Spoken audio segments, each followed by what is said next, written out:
السلام علیکم ورحمۃ اللہ تعالی وبرکاتہ۔ الحمد للہ الحنان المنان الذي خلق الإنسان وعلمه البيان والصلاة والسلام على رسوله سيد الإنس والجان وعلى آله وأصحابه ذوي الخير والإحسان أما بعد فأعوذ بالله من الشيطان الرجيم بسم الله الرحمن الرحيم محمد رسول اللہ والذین معه اشداء علی الکفار رحماء بینہم صدق اللہ مولانا العظیم۔ بارگاہ رسالت مآب صلی اللہ تعالی علیہ وسلم میں درود پاک کا ہدیہ پیش کریں۔ اللہم صلی علی سیدنا محمد معدن الجود والکرم وآلہ واصحابہ الکرام وابنہ الکریم وبارک وسلم صلاة دائمة سرمدا ابدا۔ محرم الحرام کی محافل سنیوں کے علاقوں میں خوب زور و شور سے چل رہی ہیں، اور ظاہر سی بات ہے میرے عزیزو، محرم کے آتے ہی ہم اہل بیت اطہار کا تذکرہ شروع کرتے ہیں۔ اگرچہ کچھ لوگوں کے پیٹ میں درد ہوتا ہے کہ یہ امام حسین رضی اللہ تعالی عنہ اور ان کے اصحاب، ان کی اولاد کا ذکر، کربلا کے واقعات، یہ سب سنیوں کے شروع کیے ہوئے معاملات ہیں، ورنہ زمانے اول میں اس سب چیزوں کا رواج نہیں تھا۔ ان ظالموں کو میں یہ جواباً کہتا ہوں، رسول اللہ صلی اللہ تعالی علیہ وسلم کے گھر والوں کا تذکرہ اسلام کی زندگی ہے، ان کی یاد ہمارا ایمان ہے، اور جس کے دل میں اہل بیت سے تھوڑی سی بھی بغض و عداوت ہوگی وہ منافق ہوگا، ایمان والا نہیں۔ اہل بیت کی محبت کو میرے آقا صلی اللہ تعالی علیہ وسلم نے ارشاد فرمایا کہ جو ان کی محبت میں دنیا سے چلا گیا، انتقال کر گیا، اسے اللہ تعالی شہادت کی موت عطا فرماتا ہے۔ اس کی موت شہادت کی کہلاتی ہے، جو محبت اہل بیت میں دنیا سے گیا۔ قرآن کی کئی آیتیں ہیں، کچھ ڈائریکٹلی کچھ انڈائریکٹ، اشارتاً کنایتاً، جو اہل بیت اطہار کی فضیلت پر آئی ہوئی ہیں۔ ان کی جب تفسیر آپ پڑھیں گے تو اس سے مراد اہل بیت ہی ہیں۔ لیکن میرے عزیزو، حضور پاک صلی اللہ تعالی علیہ وسلم کے گھر والوں کا تذکرہ، اہل بیت اطہار کا تذکرہ ہم کرتے ہی ہیں، لیکن تھوڑی سی تبدیلی سنیوں کے ہاں یہ ہے کہ ہم اہل بیت کا تذکرہ اسی انداز سے کرتے ہیں جیسے صحابہ کرام نے کیا تھا۔ اسی وجہ سے پہلے صحابہ کو بھی بیان کرنا ضروری ہو جاتا ہے۔ صحابہ کرام رضوان اللہ تعالی علیہ مجمعین رسول اللہ صلی اللہ تعالی علیہ وسلم کی معیت میں اپنی زندگی گزارنے والے وہ جانثار ساتھی میرے آقا کے، ان کا تذکرہ بھی ختم نہیں کیا جا سکتا یا فراموش نہیں کیا جا سکتا۔ کچھ لوگوں کو یہ سوال ہوتا ہے کہ سال بھر آپ صحابہ خلفائے راشدین کا ذکر کرتے نہیں، اور جب محرم میں ہم امام حسین اور اہل بیت کا ذکر کرتے ہیں تب آپ کو صحابہ کی یاد آتی ہے، خلفائے راشدین کی یاد آتی ہے۔ ان کا یہ بغض بتاتا ہے۔ میں تو یہ کہتا ہوں میرے عزیزو، صحابہ اور خلفائے راشدین کا ذکر ہم پہلے اس لیے کرتے ہیں تاکہ ہمیں اہل بیت کا ذکر کرنے کا صحیح ڈھنگ ملے، جو رسول اللہ صلی اللہ تعالی علیہ وسلم نے ہمیں سکھایا وہ صحابہ جانتے تھے، اور صحابہ نے جس طرح سے ہمیں بتایا اسی انداز سے اہل بیت کا ذکر کریں۔ اور یہاں سے ہم ایک شبہ کو بھی ختم کرنا چاہتے ہیں، وہ شبہ اس دور میں بہت زیادہ پنپ رہا ہے، اہل بیت کے نام سے، مولا کائنات علی مرتضی رضی اللہ تعالیٰ عنہ کے نام سے، شہدائے کربلا کے نام سے دھیرے سے ہماری جماعت میں کچھ چوہے داخل ہو رہے ہیں جو رافضیت کی طرف لے جانا چاہتے ہیں سنیوں کو اور نوجوانوں کو یہ ورغلاتے ہوئے ایک ہی ذکر کی طرف لے جانا چاہتے ہیں جو ایک کالی قوم کرتی ہے۔ ہم اہل سنت و جماعت ہیں، اور ہم اہل بیت اطہار کو اسی طرح سے چاہتے ہیں جیسے میرے آقا نے ہمیں فرمایا، حکم فرمایا، لیکن ساتھ ہی رسول اللہ کے صحابہ سے بھی محبت کرتے ہیں۔ اسی لیے بریلی کے امام احمد رضا خان فاضل بریلوی رضی اللہ تعالیٰ عنہ فرماتے ہیں، اہل سنت کا ہے بیڑا پار اصحاب حضور، نجم ہے اور ناؤ ہے اطرت رسول اللہ کی۔ نجم کس کو کہتے ہیں؟ نجم تارے کو کہتے ہیں۔ ناؤ کس کو کہتے ہیں؟ کشتی کو کہتے ہیں۔ اور یہاں پر نجم اور ناؤ دو مثالیں دی اعلیٰ حضرت نے۔ تمہارے پاس تارے بھی ہیں، تمہارے پاس کشتی بھی ہے۔ یہ دو حدیثوں کی طرف اشارہ کرتے ہوئے فرمایا۔ حضور پاک صلی اللہ علیہ وسلم کی ایک حدیث ہے، اصحابی کالنجوم بأیہم اقتدیتم اہتدیتم، میرے صحابہ تاروں کی مانند ہیں، تم جس کی پیروی کرو گے ہدایت پا جاؤ گے۔ تو صحابہ کو حضور نے کیا فرمایا؟ آسمان کے تارے ہیں، وہ تارے ہیں۔ اور دوسری ایک حدیث ہے، میرے آقا صلی اللہ علیہ وسلم فرماتے ہیں، الا ان مثل اہل بیتی کمثل سفینۃ نوح من رکبها نجا ومن تخلف عنها ہلک۔ آگاہ ہو جاؤ، خبردار اے لوگو، میرے اہل بیت نوح علیہ السلام کی کشتی کی طرح ہیں۔ نوح علیہ السلام کے زمانے میں طوفان آیا تھا، سیلاب آیا، سارے ڈوب گئے تھے، اور نوح علیہ السلام کی کشتی میں جو سوار تھے بس وہی بچے ہوئے تھے۔ اور حضور فرماتے ہیں، آگاہ ہو جاؤ، میرے اہل بیت نوح علیہ السلام کی کشتی کی طرح ہیں، جو ان میں سوار ہوا وہ نجات پا گیا، اور جو ان سے دور ہوا وہ ہلاک ہو گیا۔ تو اہل بیت کیا ہیں؟ ناؤ ہیں، کشتی ہیں، اور صحابہ کیا ہیں؟ تارے ہیں۔ اسی لیے اعلیٰ حضرت فرماتے ہیں، اہل سنت کا ہے بیڑا پار اصحاب حضور، نجم ہے اور ناؤ ہے اطرت رسول اللہ کی۔ ہمارے پاس دونوں چیزیں ہیں، اور اللہ تبارک و تعالیٰ اس سنگم کے ساتھ ہی ہمیں جینے کی توفیق عطا فرمائے۔ نوجوانوں، آج کے اس پرفتن دور میں جگہ جگہ نئے نئے فتنے جہاں جنم لیتے ہیں، کئی خانقاہیں اس میں گمراہ ہوئیں، کئی بڑی بڑی شخصیات اپنا ایمان بیچ چکی ہیں۔ ایسے دور میں تمہارا ایمان ایک بہت بڑی آزمائش کے سامنے کھڑا ہے۔ ہمیشہ اس بات کو یاد رکھنا کہ گمراہی قدم قدم پر یہاں پر تمہارا استقبال کرنے کو کھڑی ہے، ذرا بہکے کہ تمہارا ایمان چلا جائے گا۔ لہٰذا صحابہ کرام رضوان اللہ تعالی علیہم اجمعین کے خلاف کہیں کوئی بات ہو رہی ہے تو یہ بات سمجھ لینا کہ وہ گمراہوں کی محفل ہے، بلکہ ایسے لوگوں کی محفل ہے جو دشمنان رسول ہیں۔ میرے آقا صلی اللہ علیہ وسلم نے فرمایا، جس نے میرے کسی صحابی کو گالی دی اس نے مجھے گالی دی ہے۔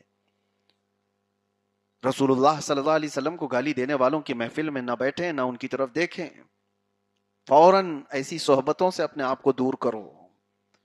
وہی صحبت اچھی ہے جو تمہارے دل میں اہل بیت کی محبت بھی ڈالتی ہو اور صحابہ کی محبت بھی ڈالتی ہو۔ اب آج کے اس دن میں کیونکہ ہماری محفلیں جو محرم الحرام کی ہیں،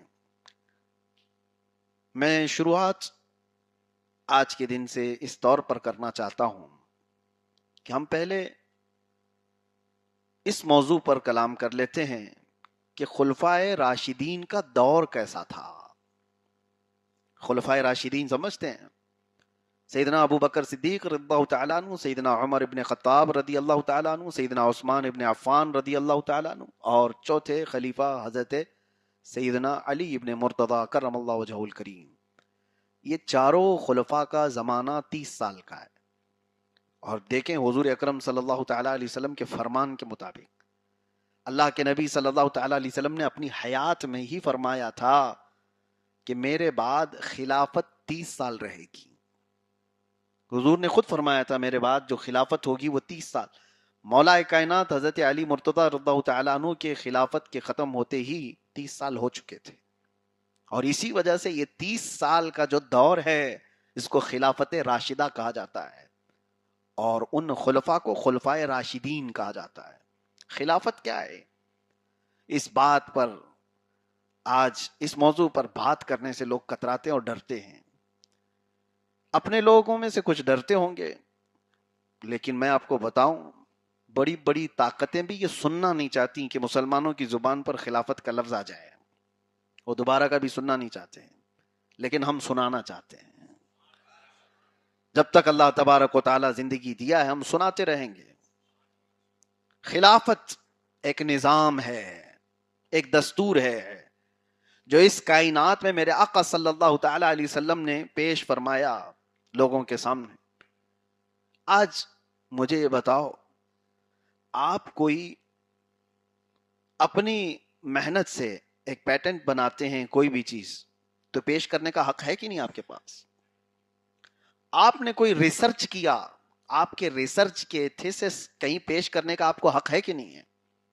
آپ نے پی ایچ ڈی کی، لوگوں کے سامنے رکھتے ہو کہ نہیں؟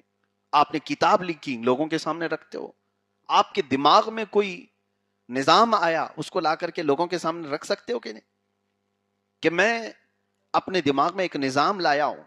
مثال کے طور پر بینکنگ سیکٹر میں کوئی بچہ کامرس فیلڈ کا محنت کرتا ہے اور وہ کہتا ہے میرے پاس ایک ایسا نظام ہے جو بینکوں کو ڈوبنے سے بچا سکتا ہے، تو دنیا اس کی سنے گی کہ نہیں سنے گی؟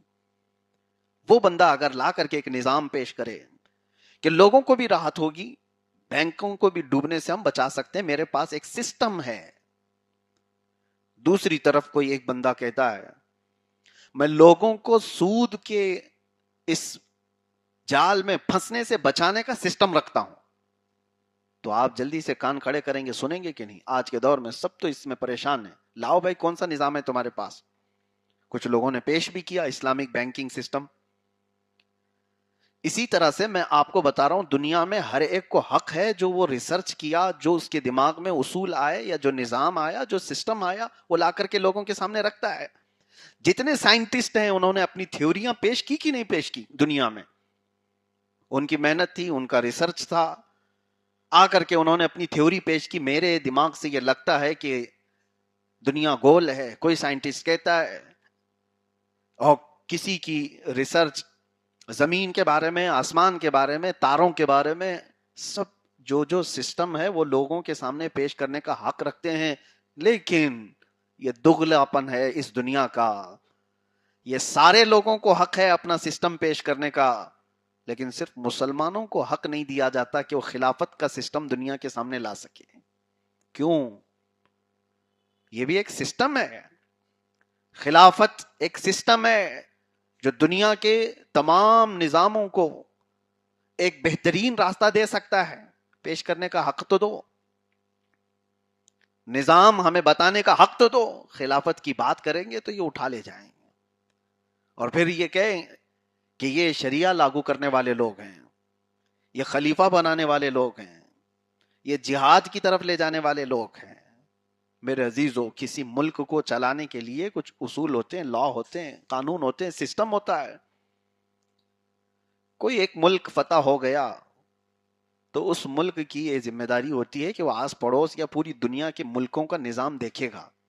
ان کو نیا کچھ بنانا ہے تو کیا وہ غلط کر رہے ہیں؟ وہ پوچھیں گے برطانیہ، انگلینڈ کیسے چلتا ہے، امریکہ کیسے چلتا ہے، انڈیا کیسے چلتا ہے، افریقہ کیسے چلتا ہے. ایک نیا ملک پوچھے گا کہ ہم کو بھی ایک سسٹم چاہیے، تو 4-5 ملکوں کو دیکھ کر کے وہ اپنا سسٹم بنائے گا. ہمارے ہندوستان کا جو نظام بنا، یہ جو لا بنے، یہ ساری چیزیں ایسی ہی نہیں کہ آسمان سے ریویل ہو گئی تھیں. یہ بھی کئی کنٹریز کے لا کو دیکھا گیا، سب کا سامنے رکھا گیا اور اس کے بعد لا بنا، ایک سسٹم بنا. میرے عزیزوں، ہم یہی کہتے ہیں کہ جب دنیا بھر کے سسٹم دیکھ کر کے آپ اپنا سسٹم بناتے ہو تو مصطفیٰ کا بنایا ہوا ایک سسٹم بھی تو دیکھ لو. میرے آقا صلی اللہ تعالی علیہ وسلم کا دنیا میں پیش کیا ہوا جو سسٹم ہے اسی کو خلافت کہتے ہیں. خلافت کا مطلب لوگوں نے آج پیر صاحب کے بعد جو خلیفہ ہوتا ہے اس کو سمجھ بیٹھے ہوں گے. ہاں، دھڑا دھڑ جس کو چاہے اس کو خلافت دے رہے ہوتے ہیں. سبزی والا بھی خلیفہ، رکشے والا بھی خلیفہ، سارے لوگ خلیفہ. تو وہ خلیفہ نہیں مراد ہے یہاں پر. میں جو کہہ رہا ہوں وہ خلافت راشدہ جو رسول کریم صلی اللہ تعالی علیہ وسلم نے عطا فرمایا، بہت مضبوط سسٹم ہے. اس سسٹم کو دنیا نے ایکسپٹ کیا. کیسے؟ عام لوگوں کی بات نہیں کر رہا ہوں، اس دور میں ایکسپٹ کیا تھا جب سپر پاور طاقتیں تھی اس دنیا میں، رومن امپائر، پرشین امپائر، اور ان لوگوں کو ماننا پڑا تھا اسلام اور مسلمانوں کے اس نظام کو. وہ نظام خلافت راشدہ کیا ہے؟ میرے عزیزو، آؤ میں آپ کو بتاتا ہوں. اللہ کے رسول صلی اللہ تعالی علیہ وسلم کا وصال ہوا، جیسے ہی آپ صلی اللہ تعالی علیہ وسلم کی وفات ہوئی 632 عیسوی اور 11ویں ہجری تھی، تاریخ اسلامی ہجرت کے بعد کا 11واں سال تھا، 632 عیسوی چل رہی تھی۔ اللہ کے حبیب صلی اللہ تعالی علیہ وسلم کے وصال ظاہری کے بعد صحابہ اکرام کی تعداد اس وقت مختلف روایات کے مطابق 1,20,000 یا 1,40,000 کے قریب تھی، جو رسول اللہ صلی اللہ تعالی علیہ وسلم کے دست حق پرست پر ایمان لائے تھے اور صحابیت کا شرف پائے تھے۔ 1,40,000 ایک بڑی تعداد ہے۔ اب مسلمانوں کا امیر کون ہوگا، رسول اللہ صلی اللہ علیہ وسلم کا نائب کون ہوگا، اس بارے میں پہلے تو سب کی الگ الگ رائے تھیں۔ حضور پاک صلی اللہ تعالی علیہ وسلم کی وفات پیر کو ہوئی اور بدھ کے دن آپ صلی اللہ علیہ وسلم کی تدفین ہوئی۔ قبر مبارکہ میں رکھ کر کے صحابہ جب واپس آئے تو صحابہ میں یہ بات چلی کہ کس کو امیر بنایا جائے، تو جو مدینے کے صحابہ تھے ان کو انصار کہتے ہیں، جو ہجرت کر کے آئے تھے ان کو مہاجرین کہتے ہیں۔ تو انصار صحابہ کی ایک بیٹھک ہوئی سقیفہ بنی ساعدہ، ایک چھوٹا سا ٹیلا تھا مسجد نبوی کے قریب، تو وہاں پر میٹنگ ہوئی اور سارے انصار صحابہ نے حضرت سعد ابن عبادہ رضی اللہ تعالیٰ عنہ کو اپنا امیر بنا لیا۔ حضرت سعد رضی اللہ تعالیٰ عنہ حضور صلی اللہ تعالیٰ علیہ وسلم کے زمانے میں بھی سرداری کی حیثیت رکھتے تھے اپنے قبیلے کے اندر، اور ان کا اپنا مقام تھا، ان کی عزت تھی، ان کا احترام تھا۔ جب حضرت سعد ابن عبادہ رضی اللہ تعالیٰ عنہ کو امیر بنا لیا انصار نے، تو پھر مہاجرین میں خبر پہنچی کہ انصار یہ کہہ رہے ہیں کہ ہم اپنا امیر بنا لیں گے، اب آپ اپنا امیر بنا لو۔ نظام اسلام ایسا نہیں چلے گا، اتحاد اس اسلام کا خاصہ ہے۔ اللہ تعالیٰ نے اس امت کو جوڑنے کے لیے کئی چیزیں رکھی ہیں، وحدت الصفوف کہا جاتا ہے۔ پوری دنیا میں یہ سسٹم نہیں ہے جو مسلمانوں کے پاس صفوں کا نظام ہے، کسی کے پاس نہیں ہے۔ جو ہم مسجد میں صفیں لگاتے ہیں اس میں وحدت ہے، کون امیر ہے کون غریب ہے ہم پلٹ کر کے بھی نہیں دیکھتے ہیں، ہمارے کندھے سے کس کا کندھا لگا ہمیں خبر بھی نہیں ہوتی۔ کبھی سوچا آپ نے کہ کوئی گیرج میں کام کرنے والا میرے قریب آ کر کھڑا ہوا ہے؟ نہیں، آپ چاہے وقت کے امیر ہوں، اگر کوئی غریب کھڑا ہے تو آپ کو کندھا لگانا ہوگا۔ یہ وحدت الصفوف اسلام کا خاصہ ہے۔ اسی طرح سے نظام کے درمیان جب 2 امیر یا 3 امیر یا 4 امیر بن جائیں تو پھر تو ٹوٹنا طے ہو جاتا۔ مہاجرین آئے، ان میں سے حضرت عمر ابن خطاب رضی اللہ تعالیٰ عنہ، ابو عبیدہ بن جراح رضی اللہ تعالیٰ عنہ اور کئی صحابہ آئے۔ جب انہیں خبر ہوئی کہ انصار اپنا امیر بنا چکے تو انہوں نے کہا کہ یہ اختلاف ہو جائے گا۔ حضرت عمر رضی اللہ تعالیٰ عنہ حضرت ابو بکر صدیق رضی اللہ تعالیٰ عنہ کو لے آئے۔ سیدنا ابو بکر صدیق رضی اللہ تعالیٰ عنہ اس وقت ایک خطبہ دیتے ہیں اور انصار کی فضیلت میں بیان کرتے ہیں، اے انصار، اے جماعت انصار، تمہاری فضیلت مسلم ہے، تمہارے احترام تمہارے اکرام سب مسلم ہے، تمہاری فضیلت کا کوئی انکار نہیں کر سکتا۔ تم وہ جماعت ہو جو رسول اللہ کی مددگار تھی، تم وہ جماعت ہو جس کی طرف ہجرت کر کے میرے آقا آئے، تمہارے وطن کو حضور نے اپنا وطن بنایا، تم نے اپنے گھر سب کے لیے کھول دیے، اپنے مال اسباب سب کے لیے کھول دیے، تمہاری فضیلت اپنی جگہ پر۔ لیکن ایک بات یہ بھی یاد رکھو، مہاجرین جو ہجرت کر کے آئے وہ رسول اللہ کے قرابت دار تھے، رشتہ دار بھی ہیں، انہوں نے اپنے گھر چھوڑے ہیں، اپنے جائیدادیں چھوڑی ہیں، اپنا وطن چھوڑا ہے اللہ اور اس کے رسول کے لیے۔ اور یہ مہاجرین وہ لوگ ہیں، انہوں نے اس وقت اسلام قبول کیا جب سارا مکہ حضور کی دشمنی پر تلا ہوا تھا، انہوں نے مکہ والوں کے سختیاں برداشت کی ہیں، رسول اللہ صلی اللہ تعالی علیہ وسلم کے ساتھ شانہ بشانہ کھڑے رہے۔ لہذا اللہ کے نبی صلی اللہ تعالی علیہ وسلم مہاجرین کو بھی پسند فرماتے تھے، تو مہاجرین کا بھی اپنا حق ہونا چاہیے۔ تو اسی اسنا میں مہاجرین اور انصار کی باتیں چل رہی تھیں، تو حضرت عمر فاروق رضی اللہ تعالیٰ عنہ کے ایک جملے نے یہ پورا اختلاف ختم کیا۔ سیدنا عمر ابن خطاب نے کھڑے ہو کر کے کہا، اے جماعت انصار، اے جماعت مہاجرین، آؤ اس بات پر اتفاق کرتے ہیں، رسول اللہ صلی اللہ علیہ وسلم نے اپنی زندگی میں جس کو اپنی نمازوں کا امام بنایا، ہم اپنی خلافت میں اس کو امام کیوں نہ بنائیں؟ حضور پاک صلی اللہ تعالی علیہ وسلم جب علالت پر آئے، آخری وقت تھا، تو حضور اکرم صلی اللہ علیہ وسلم نے حضرت ابو بکر صدیق کو اپنے مصلی امامت پر کھڑا کیا تھا۔ 17 نمازیں انہوں نے حضور کی زندگی میں مسجد نبوی میں پڑھائی۔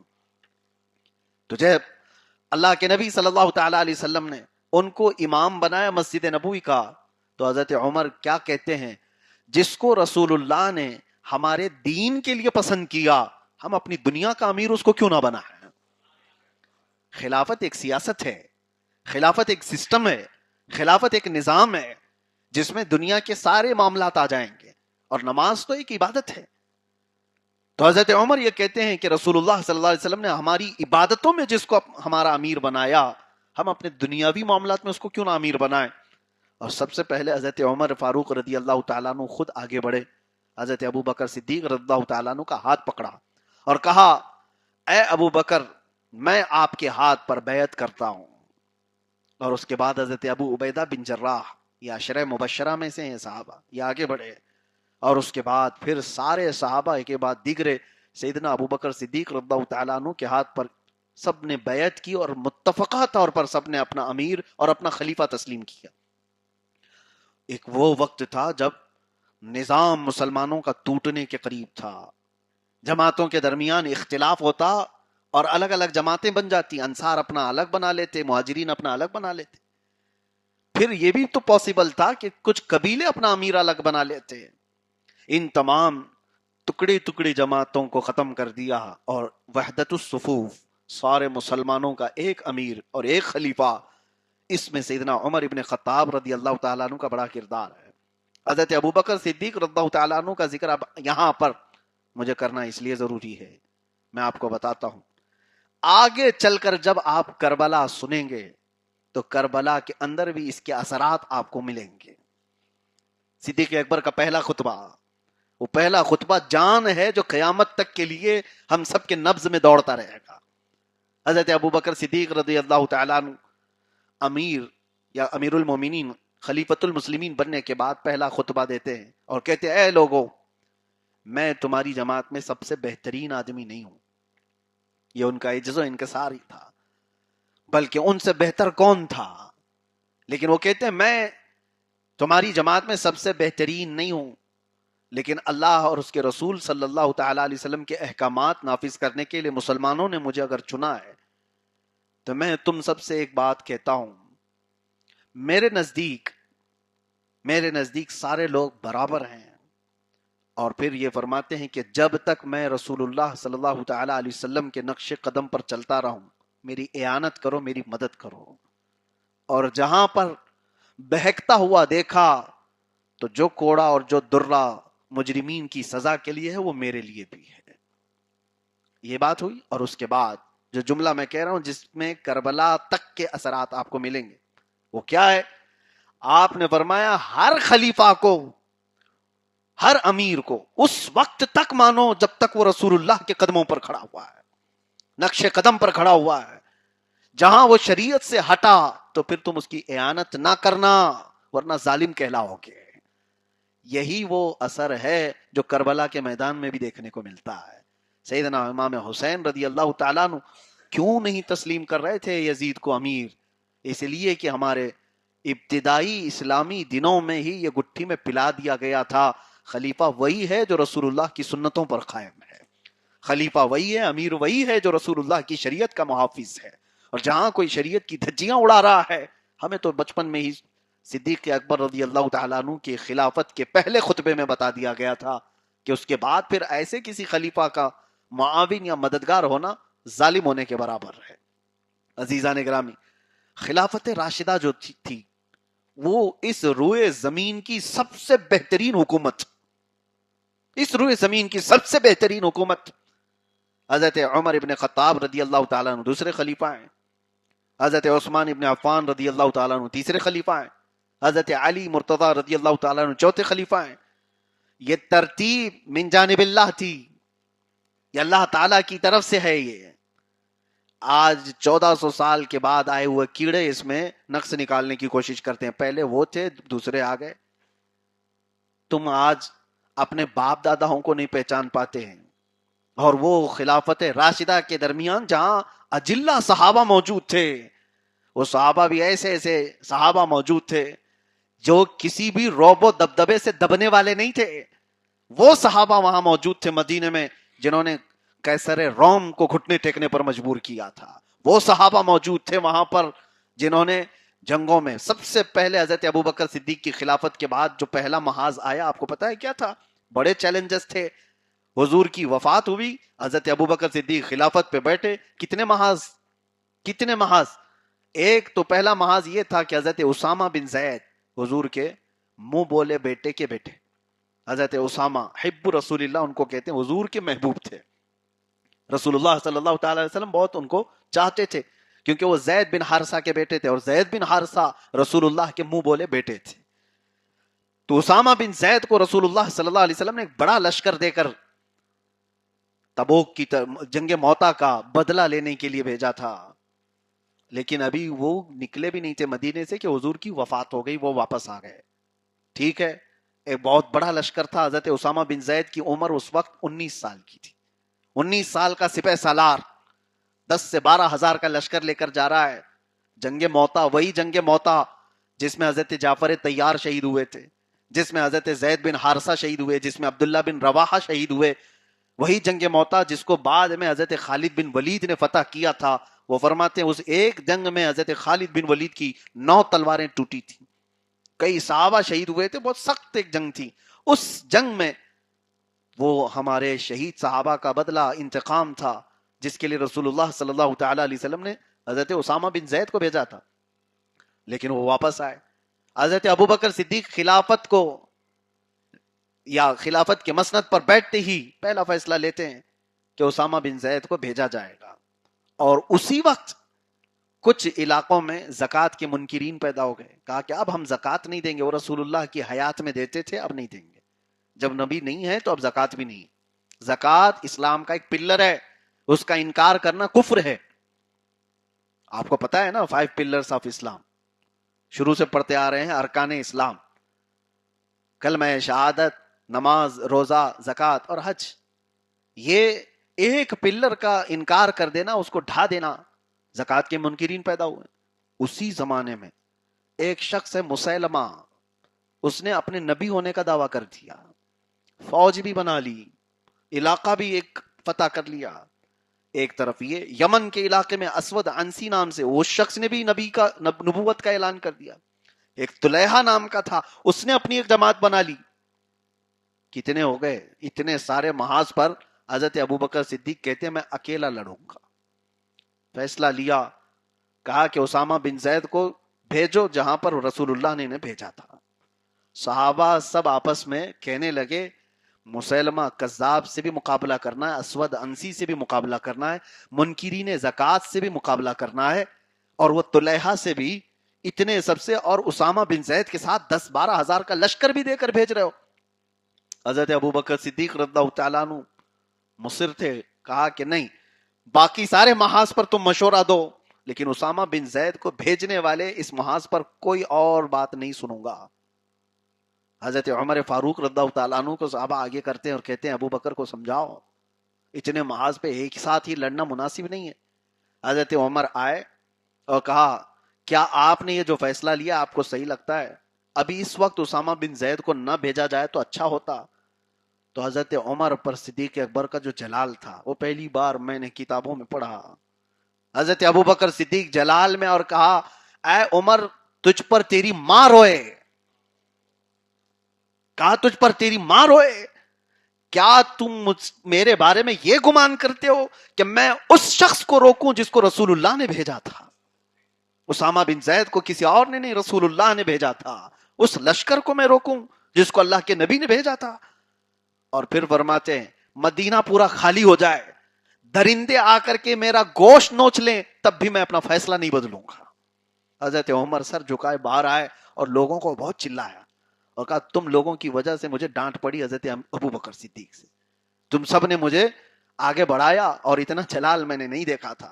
اور پھر کہتے ہیں حضرت عمر واللہ خدا کی قسم میں نے دیکھ لیا کہ حضرت ابوبکر صدیق کا سینہ ایمان سے کتنا بھرا ہوا ہے، یقین سے بھرا ہوا ہے، چھوڑ دو. تو لوگوں نے کہا چلو وہ لشکر تو بھیج دیا جائے، لشکر تو جائے گا، رسول اللہ نے بھیجا تھا، سپہ سالار بدل دو، 19 سال کا جوان لڑکا ہے اسامہ بن زید، کوئی بہت بہترین اچھا سپہ سالار بھیجا جائے، کیونکہ جنگ موتا کا وہ انتقام لینا ہے جہاں بڑے بڑے صحابہ شہید ہوئے۔ تو حضرت ابوبکر کے پاس دوبارہ یہ بات آئی، کہا کہ اسامہ بن زید کو بدل کر کے کوئی دوسرا سپہ سالار۔ حضرت ابوبکر صدیق پھر جلال میں آئے اور کہا اس شخص کو گھوڑے سے کوئی نہیں ہٹا سکتا جس کو رسول اللہ نے بٹھایا ہو، میری کوئی حیثیت نہیں۔ اور اس کے بعد خود آئے، اسامہ بن زید رضی اللہ تعالیٰ عنہ کو گھوڑے پر بٹھایا۔ جس وقت صدیق اکبر کی عمر 60 سال کی ہے، 19 سال کے جوان کو گھوڑے پر بٹھائیں اور نکیل خود پکڑ کر کے چلنے لگے مدینے سے باہر، پیچھے فوج ہے، سپہ سالار کو گھوڑے پر بٹھایا اور رسی پکڑ کر چلنے لگے۔ احترام خلیفۃ المسلمین کا کون نہیں کرتا، یار غار رسول کا ادب کون نہیں کرتا، رسول اللہ کے عزیز ترین صحابی کا ادب کون نہیں کرتا۔ اسامہ بن زید اتر آئے، گھوڑے سے کہا، صدیق اکبر رضی اللہ تعالیٰ عنہ سے کہا، اس طرح مجھے زیب نہیں دیتا کہ مجھ جیسا ایک چھوٹا لڑکا گھوڑے پر سوار ہو اور وقت کا خلیفہ گھوڑے کی رسی پکڑ کر کے جائے۔ حضرت ابوبکر صدیق کہتے ہیں، اسامہ یہ خلافت کے امور کی ذمہ داریاں مجھے دی گئیں، یہ میری مجبوری ہے، ورنہ میں بھی تمہارے ساتھ جانے پر فخر کرتا، اس لیے کہ رسول اللہ کا بھیجا ہوا آخری یہ لشکر ہے، اپنی وفات سے پہلے حضور نے جو لشکر بھیجا وہ آخری لشکر ہے، میں اس میں شریک ہو جاتا۔ تم بیٹھ جاؤ گھوڑے پر، میں تھوڑی دیر مدینے کے باہر تک رسی پکڑ کر کے جاؤں گا، اس لیے کہ کل قیامت کے دن اس فوج کا جب نام آئے گا تو امیر قافلہ کی رسی پکڑنے والوں میں ابوبکر کا نام آئے گا۔ امیر قافلہ سپہ سالار اسامہ بن زید، یہ صدیق اکبر رضی اللہ تعالیٰ عنہ کے امتیازات تھے، یعنی امتیازات کا مطلب فرسٹ پرائیورٹی کس چیز کو دیتے، جو رسول اللہ کی منشا ہے وہ فرسٹ پرائیورٹی ہے۔ یہ سارے محاذوں پر ایک ساتھ لڑائیاں ہوئیں اور اللہ کا فضل دیکھیں، اسامہ بن زید بھی فتح یاب ہو کر لوٹے، اور مسیلمہ کذاب جو دجال نبوت کا دعویٰ کیا تھا اس کا بھی خاتمہ ہوا، اسود عنسی اس کا بھی خاتمہ ہوا، طلیحہ اس کا بھی خاتمہ ہوا، منکرین زکوٰۃ پر بھی قابو پایا گیا۔ یہ صرف اور صرف 2 سال کے اندر سارے معاملات نپٹا دیے گئے، 2 سال کے اندر۔ آج آپ کو سننے میں ایسا لگتا ہوگا کہ یہ کون سی بڑی باتیں ہیں، میرے عزیزو گھر کی 4 دیواری کے اندر بیٹھ کر کے سننا آسان ہے، اور پورے نظام کو اس زمین پر قائم رکھنا، امپلیمنٹ کر کے اس کو سنبھالنا، یہ بڑے بڑے لوگوں کے بھی پسینے چھوٹ جاتے ہیں۔ حکومت کے اندر جب بغاوت ہو جائے تو اس کو کیسے سر کیا جائے، یہ ساری چیزیں نظام خلافت میں سیدنا ابوبکر صدیق رضی اللہ تعالیٰ عنہ کا بڑا کردار رہا ہے۔ ہاں، حضرت سیدنا ابوبکر صدیق رضی اللہ تعالیٰ عنہ کے نظام خلافت میں صرف یہ محاذ آرائیاں ہی نہیں ہوئیں، کئی فتوحات ہوئے، اسلام پھیلتا چلا گیا مدینے سے نکل کر، کتنی دور تک لوگ دائرہ اسلام میں داخل ہوتے رہے۔ اور سیدنا ابوبکر صدیق رضی اللہ تعالیٰ عنہ کے نظام خلافت کے درمیان جو سب سے اچھی باتیں تھیں وہ چند چیزیں تو مجھے عرض کرنا ہے، اس لیے کہ میرا آج کا عنوان ہے خلافت راشدہ۔ وہ دور کتنا سنہری دور تھا، خلفائے راشدین کا دور، اور اس کے بعد میں عرض کرتا ہوں کہ اس دور کو قائم ہونے کے لیے کیا کیا چیزیں ہونی چاہیے۔ خلافت ایک سسٹم ہے جو رسول اللہ صلی اللہ تعالیٰ علیہ وسلم کا عطا کیا ہو، اس کو پورے طور پر پورے صحیح جمیلہ کے ساتھ سیدنا ابوبکر صدیق رضی اللہ تعالیٰ عنہ نے نافذ کر کے دکھایا۔ راتوں کو سوتے نہیں تھے اور دن بھر نظام خلافت، حتیٰ کہ جب دیکھا گیا وہ اپنا کام کاج بھی کر رہے ہیں اپنے گھر کی کمائی کے لیے اور خلافت کے امور بھی، یہ پہلی مرتبہ ہوا سارے صحابہ نے اتفاق رائے سے خلیفہ کی تنخواہ مقرر کی، کہا بیت المال سے خلیفہ وقت کی تنخواہ دی جائے، اس لیے کہ یہ سارے امور میں جب یہ مصروف ہوتا ہے تو وہ خود اپنا گھر چلانے کے لیے کمائے گا کہاں سے۔ ان کی یہ پہلے حضرت ابوبکر صدیق رضی اللہ تعالیٰ عنہ کا وظیفہ مقرر ہوا، تنخواہ سیلری جاری کی گئی، لیکن وہ سیلری تھی کتنی، وہ تنخواہ کتنی تھی، وہ تنخواہ کتنی تھی آپ کو میں بتاؤں۔ کئی دن گزر گئے، حضرت ابوبکر صدیق کی بیوی ان کے حالات دیکھ کر کہتی ہیں کہ کبھی تو ہم نرم غذا کھا لیں، یعنی نرم غذا نہیں ملتی ہوگی اتنی تنخواہ میں. کہا حضرت ابوبکر صدیق نے کیا کھانا چاہتی ہو اور کیا کھلانا چاہتی ہو؟ کہا آپ روزانہ تھک جاتے ہیں اور خلافت کے امور اتنے ہیں کہ ذہن پر دماغ پر کتنا دباؤ ہوتا ہے، کبھی گھی روٹی کھا لیں یا کبھی شہد روٹی کھا لیں، تھوڑا نرم غذا تو کھا لیں طاقت آ جائے. تو حضرت ابوبکر صدیق نے کیا کہا اپنی بیوی سے؟ کہا میرے پاس اتنے پیسے نہیں کہ بازار سے گھی یا شہد خرید سکوں، اتنا نہیں ہے ہمارے پاس. ان کی بیوی نے کہا امیر اپنے شوہر سے، صدیق اکبر رضی اللہ تعالیٰ عنہ سے کہا میرے رفیق حیات آپ نہ گھبرائیں، میرے پاس ہیں جمع کیے ہوئے، آپ جائیں تھوڑا سا شہد اور گھی خرید لائیں، روٹی کے ساتھ میں لگا کر دوں آپ کو. کہا تمہارے پاس کیسے؟ کہا ہیں. وہ لائی، کچھ پوٹلی میں بندھے ہوئے کچھ پیسے تھے. حضرت ابوبکر صدیق نے پوچھا یہ کہاں سے تمہارے پاس؟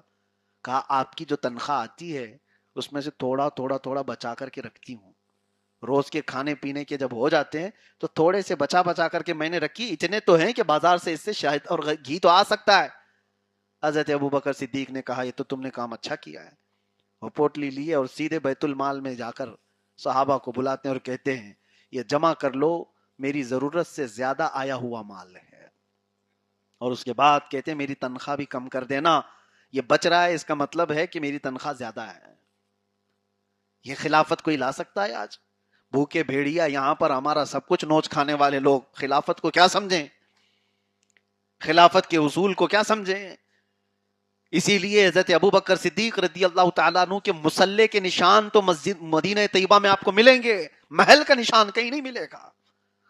کوئی قصر خلافت بنایا ہو، کوئی بہت بڑی عمارت تعمیر کی ہو، سیدنا ابوبکر صدیق رضی اللہ تعالیٰ عنہ کی یہ چیزیں تو نہیں ملیں گی.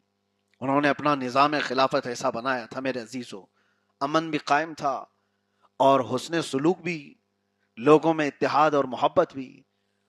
اور تو یہ ہے کہ جب خلیفہ کوئی منتخب ہو جائے تو اس کی سب سے بڑی ذمہ داری یہ بن جاتی ہے کہ اب وہ تنہا نہیں ہے، اسے صرف اپنا نہیں سوچنا ہے، وہ اپنی سیکیورٹی کا نہیں پوری امت کی سیکیورٹی کا خیال کرتا ہے.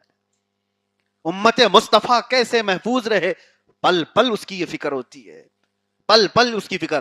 خلفائے راشدین میں سب میں آپ یہ عنصر پائیں گے، یہ وصف آپ کو دیکھنے کو ملے گا، یہ اسپیشلٹی آپ کو دیکھنے کو ملے گی. حضرت عمر رضی اللہ تعالیٰ عنہ کے دور میں وہ مدینے میں بیٹھے ہیں اور ملک شام میں تک لوگ دودھ میں پانی ملانے سے ڈرتے تھے کہ نہیں خلافت عمر ہے، دودھ میں پانی ملانے کو یہ اچھا نہیں سمجھتے تھے. اور اسی انداز سے میں آپ کو بتاؤں خلیفہ جب اپنے اصولوں پر قائم ہوتا ہے تو اللہ کی مدد اس کے ساتھ ہے. امت مصطفیٰ کا وہ خیال رکھے، ہر غریب اور فقیر اور ہر محتاج اور ضرورت مند تک وہ پہنچ سکتا ہو تو وہ خلیفہ ہے. عزیزان گرامی وقار، آج ضرورت اس بات کی کیوں آتی ہے کہ جنتا دربار لگایا جائے مہینے میں ایک بار یا 6 مہینے میں ایک بار، ایم ایل اے اور ایم پی بیٹھے اور لوگوں کی شکایتیں سنیں. کچھ لوگ شاید سنڈے ٹو سنڈے کرتے ہیں، کچھ لوگ 5 سال میں بھی نہیں کرتے. چن کے آئے ہوئے لوگ ہیں، ان کو تو کسی سے کوئی لینا دینا ہی نہیں، پبلک جائے بھاڑ میں، یہ تو بولتے بھی ہیں. عزیزان گرامی وقار، وہ خلفائے راشدین جنتا دربار نہیں لگاتے بلکہ وہ ضرورت مندوں کے گھر تک جاتے تھے. تمہارے گھر تک کیوں آئے کوئی ضرورت مند محتاج، تمہارے پاس کیوں آئے؟ خلیفہ خود وہاں جائے. حضرت عمر فاروق رضی اللہ تعالیٰ عنہ فرماتے ہیں میں چاہتا تھا کہ مدینے میں کوئی چھپ کر کے ایسی نیکی کروں جو کوئی نہیں کرتا ہو. وہ نیکیوں میں دوڑنے والے لوگ تھے، کمپٹیشن کرنے والے لوگ تھے. بڑے کھوج بیچ کے بعد آپ کو ایک گھر ملا جس میں بوڑھی عورت رہتی تھی، اس کا کوئی نہیں تھا. حضرت عمر نے کہا کہ اس بوڑھی عورت کی مدد کروں گا، کسی کو پتہ نہ چلے، یہ ایسی نیکی ہے جو کوئی نہیں کرتا ہو. وہ معذور عورت بستر پر رہتی تھی. حضرت عمر نے کہا روزانہ اس کے گھر جاؤں گا، اس کا گھر کا کچرا صاف کروں، اس کے برتن دھو دوں، اس کے کھانے کو بنا کر کے آ جاؤں. کوئی نہیں تھا اس خاتون کا. تو فجر کی نماز کے بعد حضرت عمر گئے تو دیکھا گھر میں سب کچھ صاف ستھرا ہے، اس کے برتن دھلے ہوئے، کھانا بنا ہوا ہے. اس عورت کو دیکھا اور چلے آئے، کہا کون کرتا ہے اس کا کام؟ دوسرے دن گئے تب بھی کام سب کیا ہوا تھا. حضرت عمر کہتے ہیں تیسرے دن میں فجر سے پہلے گیا کہ پورا اسرار کوئی خادم ہے اس کا جو کام کرتا ہے؟ حضرت عمر کہتے ہیں میں نے دیکھا ایک شخص چادر اوڑے آیا، جلدی جلدی کچرا جھاڑا، کھانا بنایا، برتن دھویا، اس کے پاس رکھ کر نکلنے لگا۔ حضرت عمر قریب جا کر کے دیکھتے ہیں تو ابو بکر صدیق تھے۔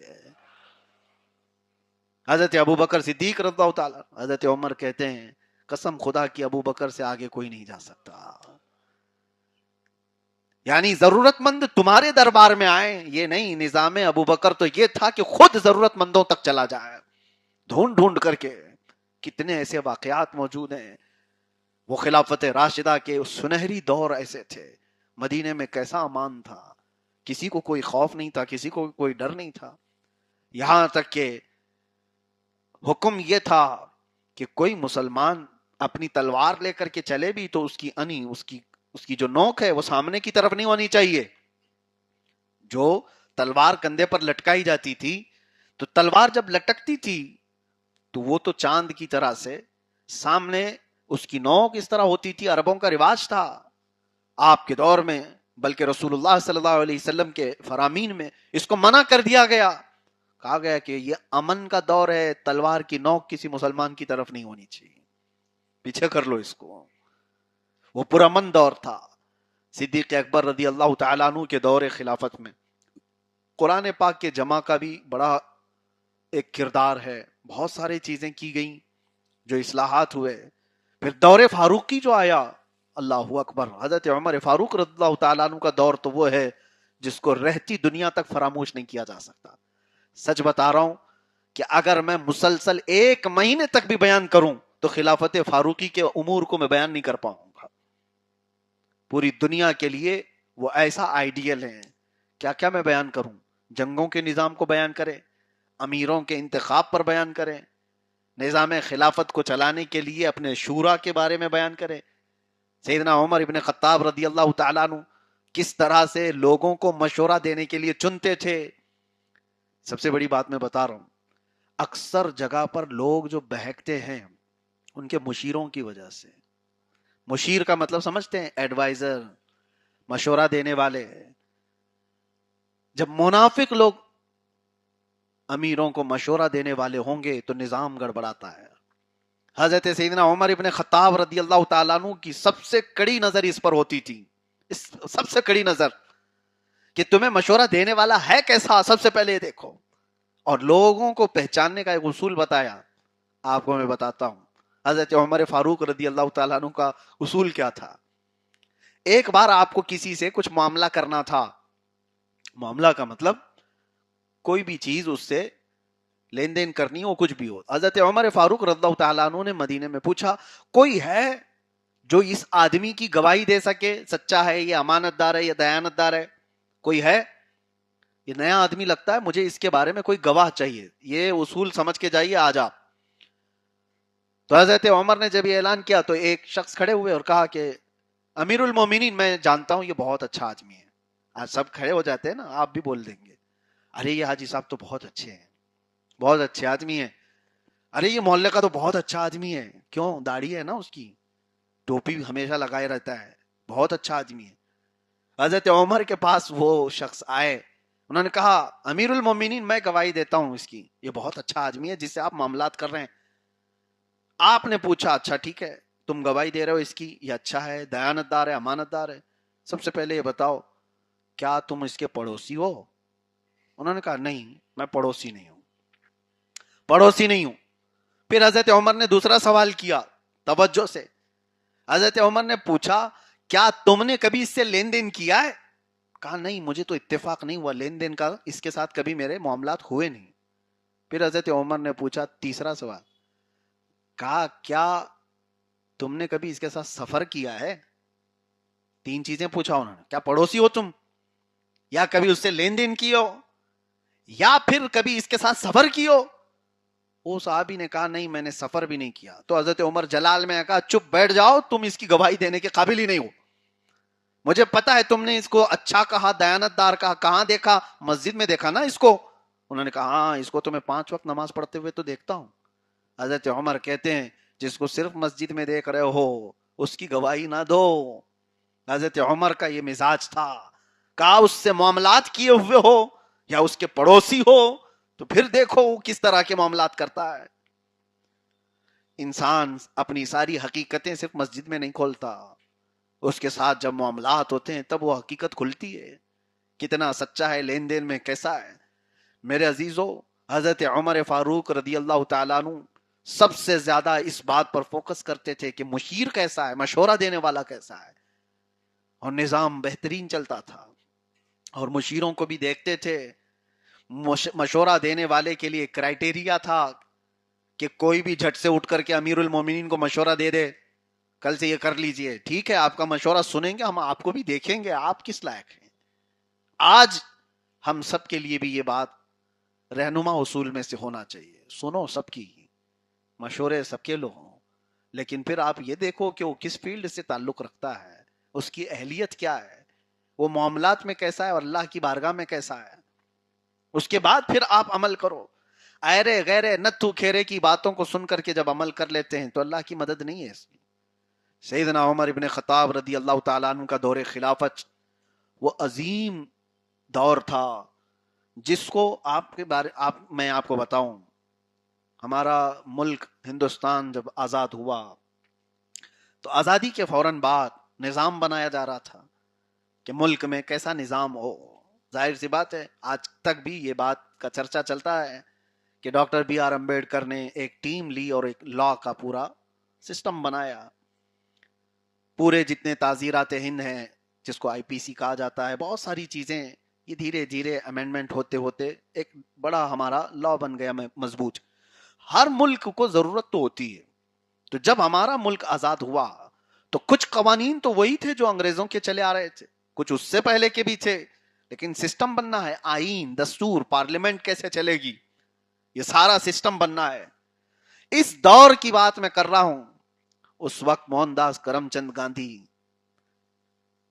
جی نے کہا تھا کہ میرے پاس مثال دینے کے لیے کالپنک شخصیات ہیں، یعنی جن کا صرف خیال کیا جا سکتا ہے، ایسے کچھ کالپنک شخصیات ہیں، لیکن فیلڈ میں اگر کسی نے کچھ کر کے دکھایا ہے تو وہ مثال میں صرف ابو بکر اور عمر کی پیش کر سکتا ہوں۔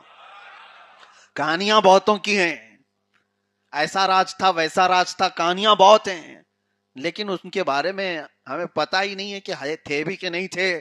یہ ہماری بات نہیں ہے، گاندھی جی کی بات ہے۔ گاندھی جی نے کہا تھا کہ ابو بکر اور عمر کو میں پیش کر سکتا ہوں نظام چلانے کے لیے، ان سے بہترین مثال نہیں ہو سکتی۔ پڑھے لکھے لوگ سمجھ سکتے ہیں میرے عزیزوں، دنیا نے اس چیز کو ایکسپٹ کیا، تسلیم کیا۔ وجہ کیا تھی؟ الفضل لما شہید بہ الاعداء، فضیلت تو اس کی ہے جس کی دشمن بھی گواہی دیتے ہوں، فضیلت تو اس کی ہے۔ سیدنا عمر ابن خطاب رضی اللہ تعالی عنہ سارے جتنے بھی علاقے فتح ہوتے تھے، ان علاقوں پر جب امیر منتخب کرنا ہوتا تو اس میں آپ کی بڑی گہری نظر ہوتی تھی، بڑی گہری نظر ہوتی تھی۔ ایک اصول ان کا یہ تھا کہ جو اپنے اوپر خرچہ کرتا ہے وہ امیر نہیں ہو سکتا۔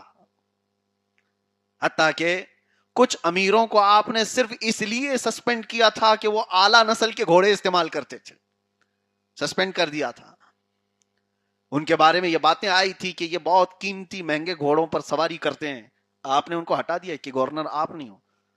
آپ کو جب بنایا گیا ہے تو امت کی فکر کے لیے بنایا گیا ہے، امت کی فکر، اور اس فکر میں سیدنا عمر ابن خطاب رضی اللہ تعالیٰ عنہ نے جو نظام بنایا تھا، میرے عزیزو آج کے دور میں بھی آپ کے بنائے ہوئے نظام کی ضرورت ہوتی ہے۔ فوج کے لیے کس طرح کے لوگ بھرتی کیے جائیں گے، فوج کو کتنے دنوں تک دور رکھا جائے گا ان کے اپنے خاندان، ان کی بیویوں سے۔ 4 مہینے سے زیادہ کسی فوجی کو باہر رہنے کی اجازت نہیں تھی کہ وہ غلط کاریوں میں مصروف نہ ہو جائے، اور ادھر اس کی عورت کے جو حقوق ہیں وہ بھی پامال نہ ہوں۔ یہ نظام بنایا ہوا عہد فاروقی کا ہے۔ دنیا اس وقت فوجیوں کے حقوق نہیں مانتی تھی، فوجوں پر جو بھی کیا جاتا ہے یہ سمجھا جاتا ہے کہ لڑنے بھڑنے کے لیے یہ لوگ پیدا ہوئے ہیں، ان کا کوئی خاندان، ان کی کوئی بیوی بچے۔ میرے عزیزو، یہ اپنے گھروں کے پیچھے جو چھوڑ آئے، ان عورتوں کی بھی تو زندگیاں ہیں، ان کی بھی ضروریات ہیں۔ عہد فاروقی میں یہ قانون پاس ہوا کہ کوئی فوج میں، کوئی جہاد میں کہیں پر بھی جائے، 4 مہینے سے زیادہ کا سفر نہیں کرے گا، واپس اسے اپنی عورت کے پاس آنا ہوگا، اس کی عورت کے حقوق پورے ہوں، اور پھر ان کے اندر بھی کوئی غلاظت نہ آئے۔ عہد فاروقی میں روڈ بنانے کا سسٹم شروع ہوا۔ پہلے روڈ اس طرح کے ہوتے نہیں تھے، کہ ایک جگہ سے دوسری جگہ جانے کے لیے راستے بنے ہوں. یہ سیدنا عمر ابن خطاب رضی اللہ تعالیٰ عنہ کے زمانے میں. اور آپ کو میں بتاؤں بالکل ڈیولپڈ جو لے آؤٹ بنائے جاتے ہیں, ٹاؤن شپ جس کو کہیں, یہ سب سے پہلے عہد فاروقی میں کوفہ اور بصرہ بنایا گیا تھا, جس کو ٹاؤن شپ کہیں. جیسے ایک نئی کالونی بنائی گئی جس میں سسٹمیٹک گھر, کہاں گھر ہوگا, کہاں دکانیں ہوں گی, کہاں بازار ہوں گے, کہاں ڈمپنگ گراؤنڈ ہوگا, ہر چیز. یہ سب سے پہلے اس دنیا میں نظام لانے والے حضرت عمر فاروق تھے. اس سے پہلے لوگوں کا ایسا کوئی کانسیپٹ نہیں تھا, جہاں گھر بنا بن گیا, وہ سیدھا ہے کہ ٹیڑھا ہے, راستے پر ہے کہ ادھر منہ کا ہے ادھر منہ کا ہے. سسٹمیٹک جو سب سے پہلے کالونی سسٹم لایا وہ حضرت عمر فاروق رضی اللہ تعالیٰ عنہ. اور پھر دنیا الگ الگ تاریخوں پر اپنے دن گنتی تھی. عیسوی تاریخ بھی چل رہی تھی جس کو AED کہا جاتا ہے. یہ زمانے سے الگ الگ تاریخیں چلتی تھیں. حضرت عمر فاروق رضی اللہ تعالیٰ عنہ نے فرمایا اسلام ایک پورا سسٹم ہے, کسی چیز میں کسی کا محتاج نہیں. اسلام کی اپنی تاریخ ہوگی تو ہجری تاریخ جو شروع ہوئی یہ حضرت عمر فاروق نے شروع کیا تھا. حضرت عمر فاروق رضی اللہ تعالیٰ عنہ نے اسلام کی اپنی ایک تاریخ بنائی کہ روز اس کی بھی ایک تاریخ ہوگی. اور شروع کہاں سے کیا؟ جب رسول اللہ صلی اللہ علیہ وسلم ہجرت فرما کر مکہ سے مدینے تشریف لائے, وہاں سے پہلی ہجری کو شروع کیا. تاریخ کا, ہجرت کا, ہجری تاریخ جو آج بھی آپ دیکھتے ہیں, ویسے مسلمانوں کو اب ہجری تاریخ سے کہاں لینا دینا. یہ سنڈے منڈے جنوری فیبروری والے لوگ رہ گئے. اب اتنا تو معلوم ہے کہ ہماری محفل میں آئے ہو تو محرم تو ہے, مہینے پہلے سے تھے, لیکن تاریخ اس میں جو بنائی گئی ہے ہجری تاریخ کب سے شروع ہوئی؟ یہ عہد فاروقی سے شروع ہوئی. میرے عزیزوں, کیا آج ہم اس تاریخ کو بھی یاد رکھتے ہیں؟ آپ مجھے بتا سکتے ہیں یہ ہجری کا کون سا سال چل رہا ہے؟ 1458. بہتوں کو اس چیز کی خبر بھی نہیں رہتی کہ 1448 چل رہا ہے, 1445 چل رہا ہے, کچھ پتہ ہی نہیں ہے. توجہ دو, تمہاری اپنی آئیڈینٹی ہے, یہ تمہاری اپنی شناخت ہے, اور دنیا نے اس کو تسلیم کیا تھا, دنیا نے اس کو مانا تھا. اور دنیا کو جب کبھی کوئی معاملات کرنے ہوتے عربوں سے, وہ یہ نہیں کہتے کہ 15 جنوری کو یہ ہونا ہے, وہ کہتے 15 رجب کو یہ چاہیے. میرے عزیزو, آج آپ اپنی تاریخوں کا اہتمام کیوں نہیں کرتے؟ ہمیں تو کتنے لوگوں کو پوچھنا پڑتا ہے, سیدھے منہ اٹھا کر کے آگے کہا حضرت 25 سپٹمبر کو میری شادی ہے, آپ ہیں کہ نہیں ہیں؟ ہم ان سے پوچھتے ہیں اس کے مطابق مہینہ کون سا ہے اسلامی, ہم یہ تو دیکھ لیں. ان کو پتہ ہی نہیں, اچھا وہ بھی ہے, میں دیکھ کر کے آتا ہوں, سپٹمبر میں کیا چل رہا ہے وہ دیکھتا ہوں, تمہیں یہ ہونا چاہیے تھا. پہلے آ کر کے کہتے کہ 20 ربیع الاول کو شادی ہے, پھر ہمیں پوچھنا پڑتا کہ اس میں سپٹمبر ہے کہ اکتوبر ہے. تمہاری فرسٹ پرائیورٹی یہ ہونی چاہیے تھی, آپ پہلے اس ہجری تاریخ کو ترجیح دو جو ہماری شناخت ہے, جو ہماری پہچان ہے. لوگوں نے اس کو چھوڑ دیا ہے. اور یہ قمری مہینے ہیں, اللہ تبارک و تعالیٰ کے بنائے ہوئے ہیں. اور ایسا میں نہیں کہہ رہا کہ جنوری فروری مارچ اپریل یہ سب پورے گمراہ ہیں, ایسا نہیں ہے. وہ شمسی سال ہیں, سورج سے چلنے والے اور یہ چاند سے چلنے والے ہیں. یہ دونوں اللہ تبارک و تعالیٰ کے نظام کائنات میں موجود ہیں, ہم اس سے اپنے آپ کو دور نہیں کر رہے ہیں. لیکن جہاں ہماری پہچان بنائی گئی ہے اس پہچان کو بھی تو قائم رکھو, اس پہچان کو باقی رکھو. عربوں میں آج بھی سسٹم ہے, عرب میں آپ جائیں گے تو وہاں پہلی تاریخ آپ کو یہ نظر آئے گی اسلامی تاریخ, اور اس کے بعد جو موافق دوسری تاریخ ہے اس کو بھی بیان کر دیا جاتا ہے. یہ حضرت عمر فاروق رضی اللہ تعالیٰ عنہ کا بنایا ہوا سسٹم ہے. تاریخ بنانا ایسا آسان کام نہیں ہے. اور لوگوں کے لیے میرے عزیزو, سیدنا عمر ابن خطاب رضی اللہ تعالیٰ عنہ نے جو سہولیات قائم کی, یہ جو ڈاک کا سسٹم ہے, پوسٹ آفس جو ہوتے ہیں, یہ حضرت عمر کا بنایا ہوا ہے. ڈاک سسٹم کہ کیسے خطوط جائیں گے, کیسے خطوط وصول کیے جائیں گے, اس کی ڈیوٹی کس کی ہوگی, کون لوگ اس میں باضابطہ سیلریڈ لوگ تھے. محکمہ ڈاک اس کو کہا جاتا ہے, ٹیکسال جس کو کہتے ہیں. پھر کرنسی کا جو سسٹم آیا کہ کچھ بھی نہیں چلے گا, یہ حضرت عمر فاروق رضی اللہ تعالیٰ عنہ نے قائم فرمایا کہ ہماری اپنی پہچان ہوگی. آج ہر کنٹری میں آپ جائیں, کسی بھی ملک میں جائیں, پہلے ایسا نہیں ہوتا تھا. ایک ملک ہوتا کئی سکے ملتے آپ کو وہاں پہ. پہلے سسٹم ایسا تھا ایک ملک ہے سکے کئی ہوتے تھے, سونے کے بھی ہیں, چاندی کے بھی ہیں, پیتل کے بھی ہیں, تانبے کے بھی, اور الگ الگ نقشے کے چلتے تھے. تو ان کی اصلی ویلیو سے چلتے تھے. یعنی سونے کا اتنا وزن کا سکہ ہے, وہ چاہے اس پر کچھ بھی چھپا ہوا ہو, ویلیو ہے. چاندی کا سکہ ہے, اس پر کچھ بھی چھپاؤ, گھوڑا چھپاؤ, ہاتھی چھپاؤ, بادشاہ چھپاؤ, کچھ بھی ہو, لیکن اس کی اپنی ویلیو ہوتی تھی. تو اس طرح سے سکے چلتے تھے. سیدنا عمر ابن خطاب رضی اللہ تعالیٰ عنہ نے ایک کرنسی جاری فرمائی اسلامی, درہم اور دینار کو خاص فرما دیا گیا, اور اس کی ویلیو بھی تقریباً طے کر دی گئی, اور اسی پر سب کچھ نظام ڈیپینڈ ہے. کس کے پاس کتنے درہم ہو تو مالک نصاب ہے, کس کے پاس کتنے دینار ہو تو مالک نصاب ہے, زکات دینے کے قابل ہے. یہ سب کرنسی بننے کے بعد ہر ایک کا وزن طے کیا گیا. دینار اتنی وزن کا ہوگا, درہم اتنی وزن کا ہوگا, اور جس کے پاس 40 دینار آ گئے وہ مالک نصاب ہے. جس کے پاس 200 درہم آ گئے, درہم چاندی کے ہوتے تھے, درہم چاندی کے ہوتے تھے, وہ مالک نصاب ہے. آج آپ سے, یہ پڑھے لکھے لوگ ہیں, آپ لوگ بہت پڑھے لکھے لوگ ہیں, لیکن ایک مسئلہ میں آپ سے پوچھتا ہوں, زکات دینے کے لیے ہر سال سنتے تو ہوں گے, مالک نصاب جس کو کہتے ہیں نا, جس کو اوپر زکات فرض ہے, اس کے لیے سونا کتنا ہونا چاہیے؟ کتنا سونا اس کے پاس ہو, گولڈ کتنا ہو اس کے پاس جس کو زکات دینا واجب ہے؟ بہت اچھا, کتنا؟ 7.5 تولہ سونا. اور چاندی کا بھی آپ نے سن رکھا ہوگا, 52.5 تولہ چاندی. یہ کہاں سے آیا آپ کے پاس؟ یہ آج ہمارے پاس یہ سسٹم کہاں سے؟ 7.5 تولہ سونا اور 52.5 تولہ چاندی, یہ کس نے بنایا؟ میرے عزیزو, حضرت عمر نے جو درہم اور دینار کو بنایا تھا, 40 دینار وزن کرو گے 7.5 تولہ سونا بنے گا. 200 درہم جو چاندی کے تھے اس کو تولو گے تو 52.5 تولہ چاندی بنے گی. سسٹم وہی ہے. اور آج درہم و دینار ہے نہیں تو ان کا وزن تو برقرار ہے. اب قیامت تک کے لیے وہ سسٹم بنا ہوا ہے. خلافت کا سسٹم ایسے ہی نہیں کہ 4 لوگ بیٹھے اس کے, یہ نظام الہی ہے, یہ قیامت تک چلنے کے لیے آیا ہوا دین ہے.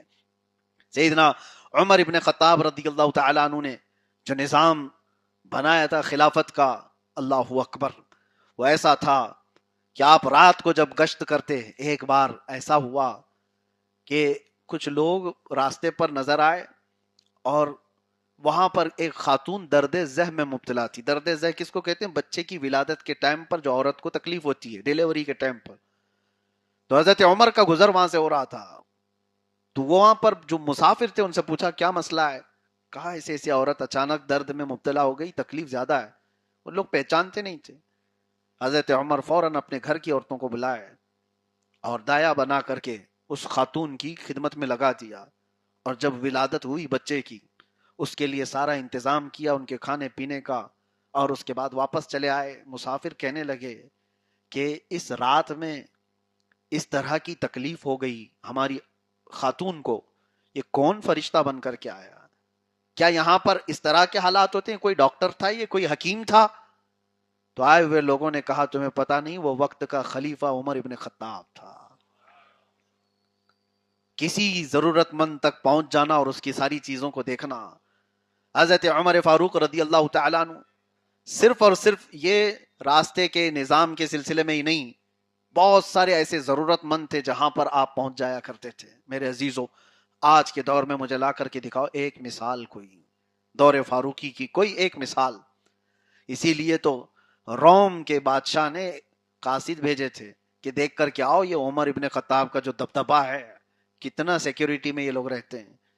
تو قاصد آ کر کے مدینے میں سب سے پہلے لوگوں سے پوچھا کہ تمہارا بادشاہ کہاں ہے؟ تو لوگوں نے کہا ہمارا بادشاہ نہیں ہوتا, امیر المومنین ہے. اس نے کہا اچھا وہ ٹھیک ہے امیر المومنین ہے جو بھی ہے, لیکن اس کا محل کہاں ہے؟ تو مدینے والے پھر ہنس پڑے, کہا اس کا محل نہیں, دیکھو مسجد نبوی کے قریب پیپل کے جھاڑ کے نیچے سو رہا ہوگا, ایک درخت کے نیچے سو رہا ہوگا. وہ قاصد آیا اور دیکھا تو سیدنا عمر ابن خطاب رضی اللہ تعالیٰ عنہ کو تنہا درخت کے نیچے آرام کرتے ہوئے پایا, اور وہ سوچنے پر مجبور ہو گیا, کیا یہ عمر ابن خطاب ہے جس سے ہمارے بادشاہ ڈرے ہوئے ہیں, ہماری فوجیں ڈری ہوئی ہیں, اور یہ آرام کی نیند سو رہا ہے؟ اور میں اکیلا ہوں, چاہوں تو ابھی اس کو مار بھی سکتا ہوں. حضرت عمر کی آنکھ کھل گئی اور دیکھتے ہی اس سے کہا جو تو سوچ رہا ہے وہ ہو نہیں سکتا. اللہ تبارک و تعالیٰ کے اس نظام کو جب تک اللہ کی رضا کے لیے کوئی چلائے تو بندہ اللہ کی حفاظت میں ہوتا ہے, اللہ کی حفاظت میں ہے. تو وہ ڈر کے کپ کپاتا رہا اور کہا کہ ہمارے بادشاہوں کا سسٹم ایسا ہے, اتنے بڑے دربار ہیں, اتنے بڑی فوج ہے, ان کے لاؤ لشکر, ان کے تمام ساز و سامان اٹھانے والی ایک الگ جماعت ہے. وہ سب ہونے کے باوجود جھاڑ کے نیچے سوئے ہوئے خلیفہ سے کتنا ہم ڈرتے ہیں, کیوں ایسا ہے؟ حضرت عمر نے جواب میں کہا تمہارے بادشاہوں نے قوم کا خون چوس کر کے کرسی بچھائی اور ہمیں اللہ تبارک و تعالیٰ نے اپنی مخلوق کی خدمت کے لیے بٹھایا. میرے عزیزو, یہ فرق آج کے زمانے میں بھی محسوس ہمیں ہونا چاہیے. آج کے زمانے میں بھی اب کوئی ایسی کرسی نظر نہیں آتی جو غریبوں اور امت کے لیے یا مخلوق کے لیے بیٹھی ہوئی ہو. یہ سارے خون چوسے ہوئے لوگوں کی کرسیاں ہیں اور یہ ہلتی ڈولتی ہی رہیں گی, زیادہ دیر کی ہیں نہیں. وقت وقت کی بات ہے, لوگوں کو نشہ ہے. آج جس طرح سے پاور کا اور تخت کا نشہ چڑھتا ہے تو پھر وہ ہر ایک کو چونٹی کیڑے مکوڑے سمجھنے لگ جاتے ہیں. تکبر اور غرور میں ہر ایک بادشاہ کا حال یہ ہوتا ہے, لیکن خلافت راشدہ میں یہ نہیں ہے. خلیفہ وقت کا جب بنتا ہے تو وہ سب کو افضل مانتا ہے, اپنے کو کمتر مانتا ہے. وہاں بالکل الگ ہے.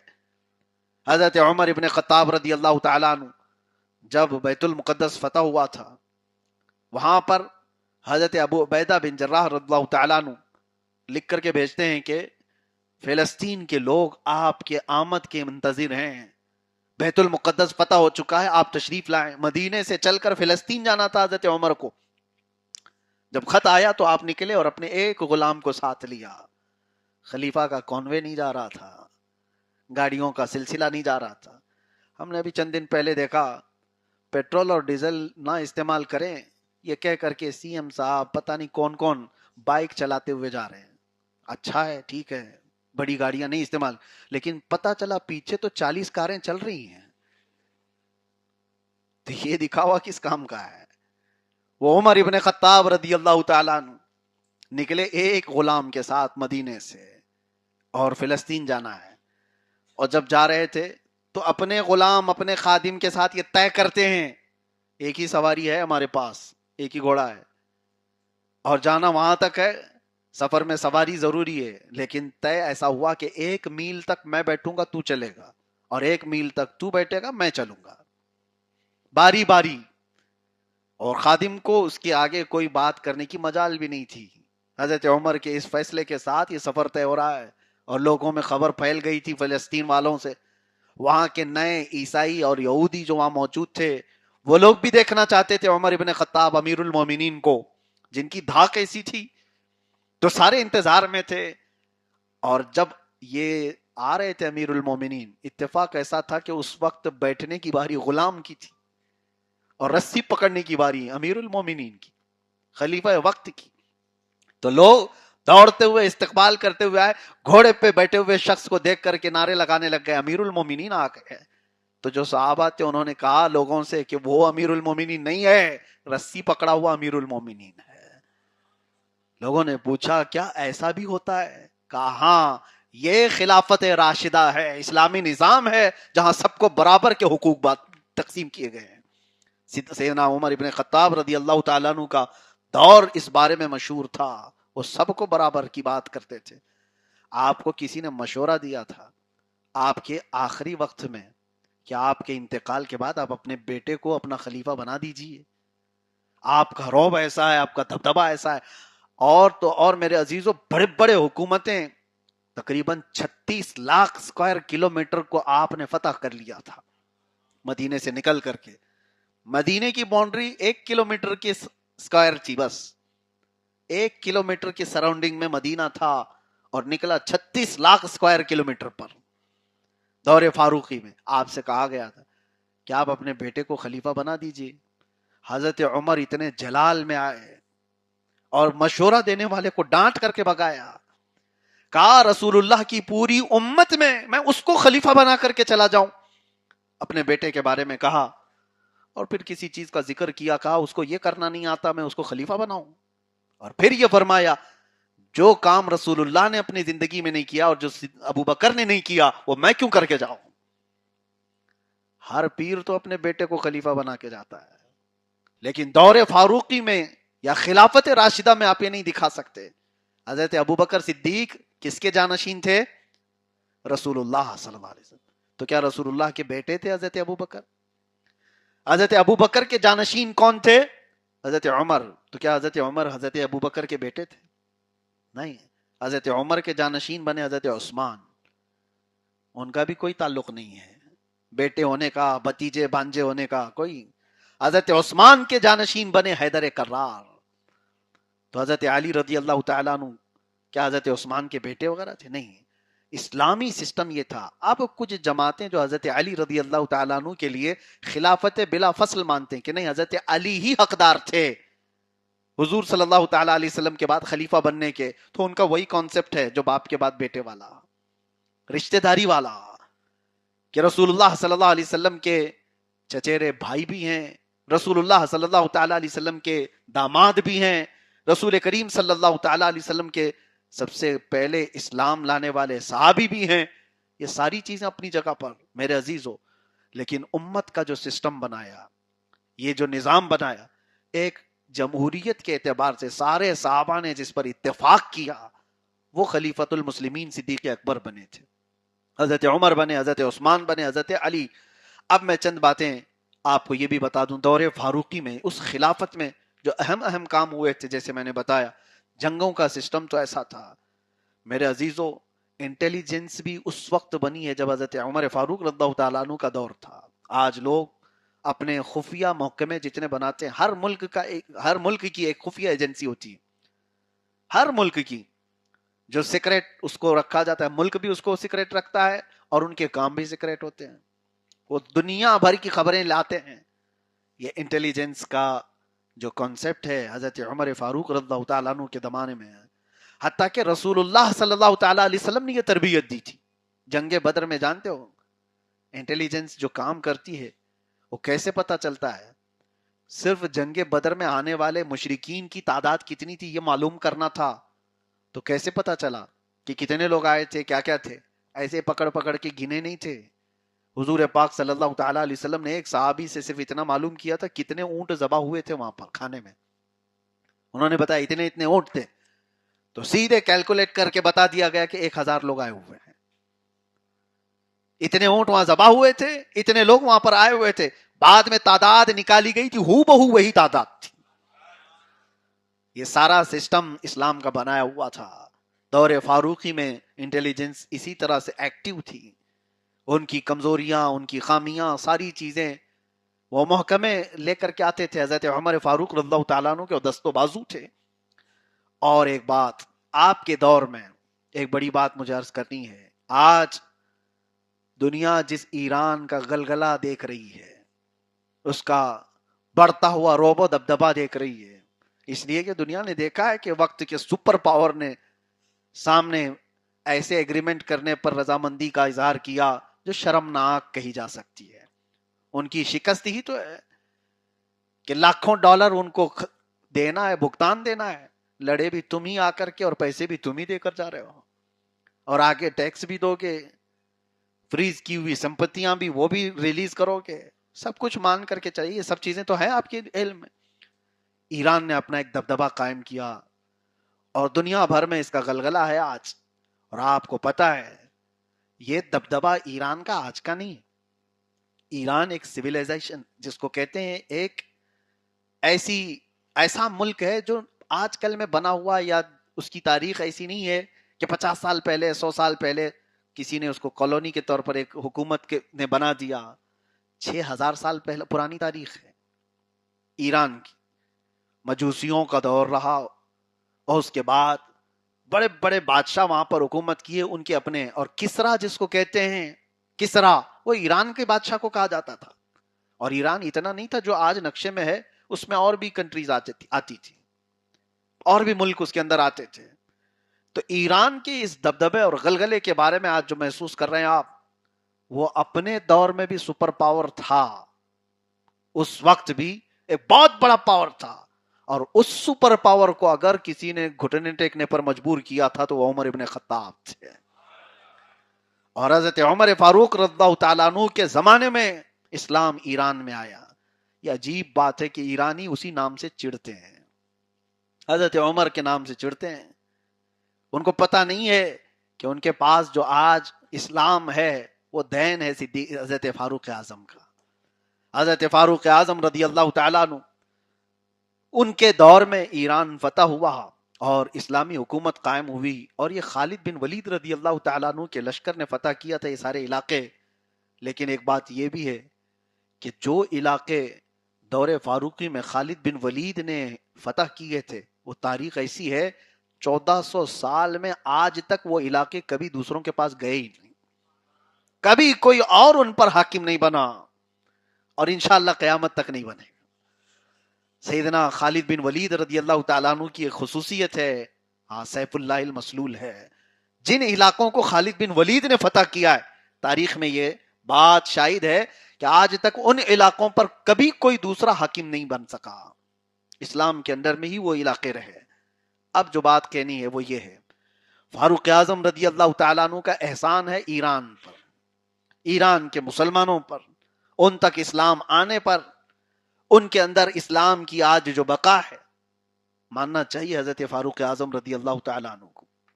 بہرحال پھر آخری دور وہ تھا کہ ایک بہت بڑی چیز بتائی جاتی ہے کہ حضرت خالد بن ولید رضی اللہ تعالیٰ عنہ کو اچانک حضرت عمر فاروق نے معزول کر دیا تھا.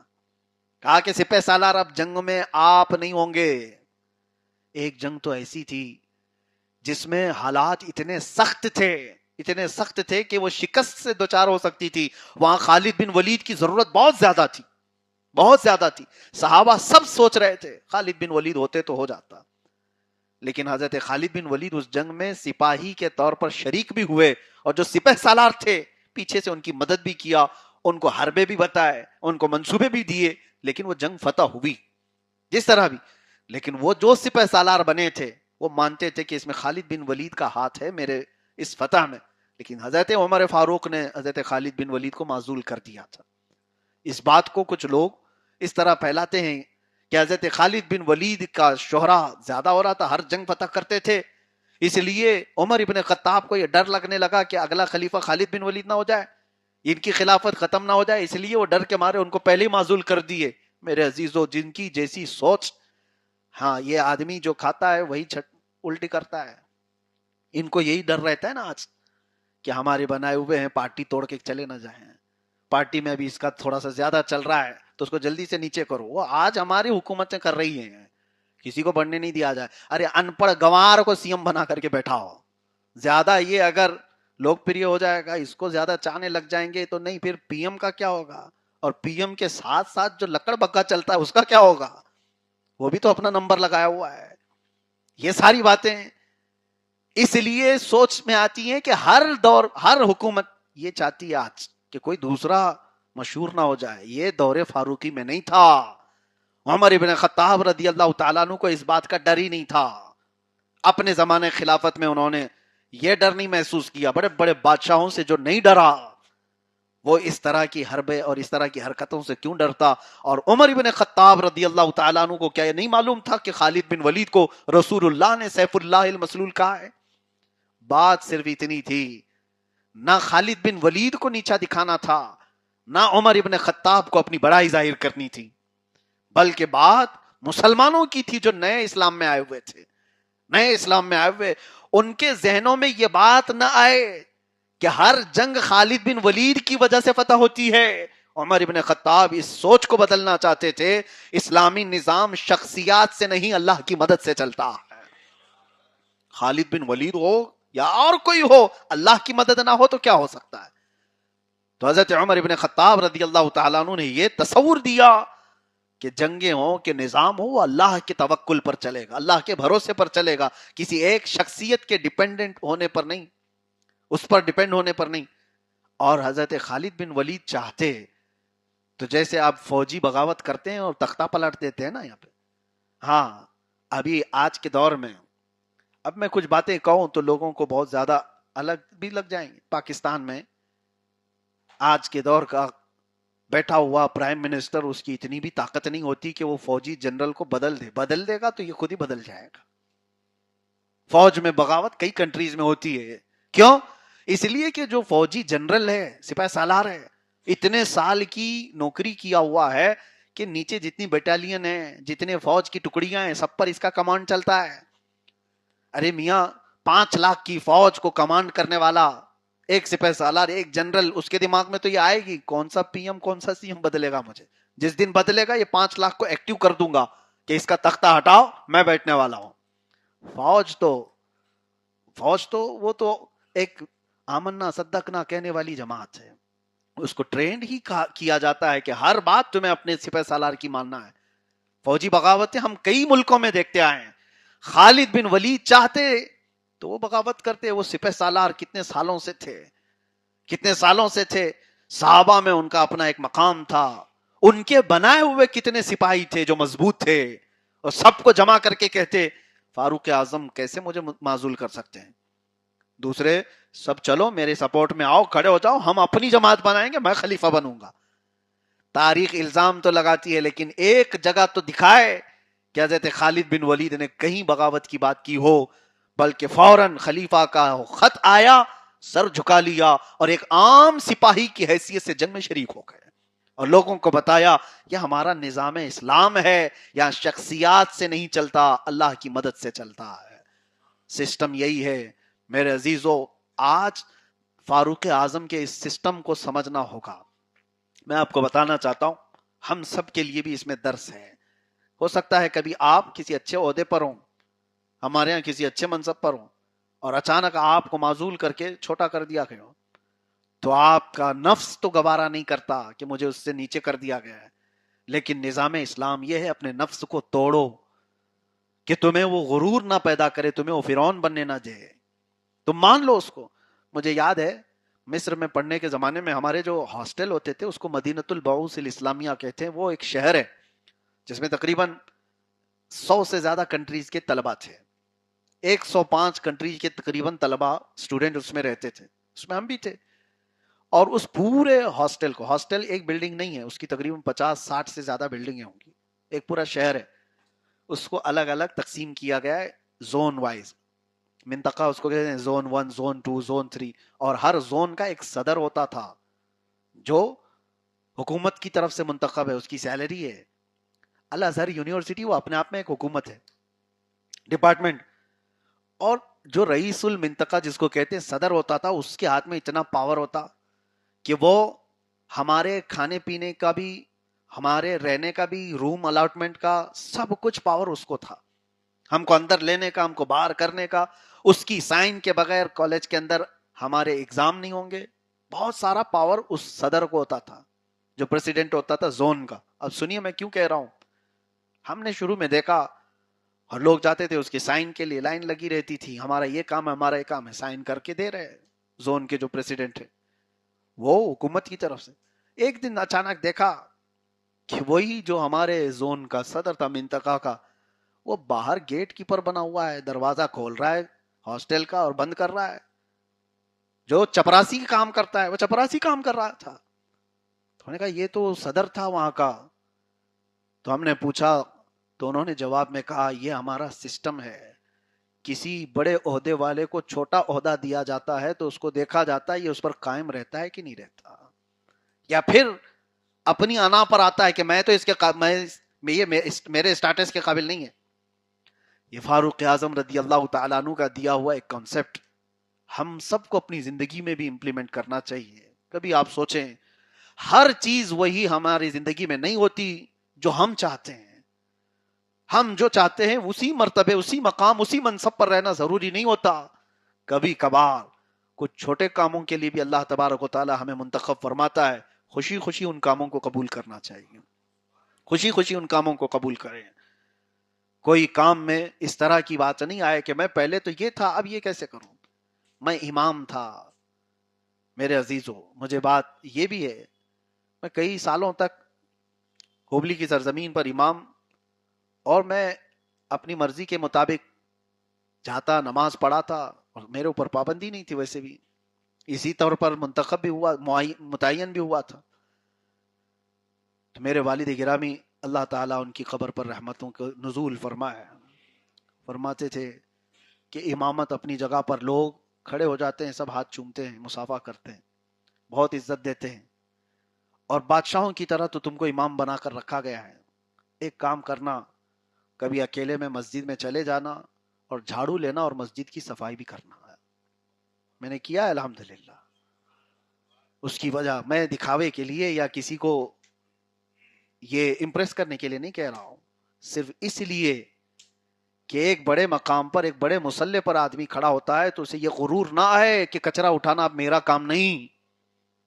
مسجد کی صفائی بھی کر لو تاکہ تمہارا نفس مردہ ہو جائے، تمہارے نفس کا غرور ٹوٹ جائے. اور مسجد کی صفائی یا بیت اللہ کی صفائی یہ صرف خادموں کا کام نہیں. قرآن تو کہتا ہے وَأَهِدْنَا إِلَىٰ إِبْرَاهِيمَ وَإِسْمَاعِيلَ أَن طَهِّرَا بَيْتِيَ لِلطَّائِفِينَ وَالْعَاكِفِينَ وَالرُّكَّعِ السُّجُودِ.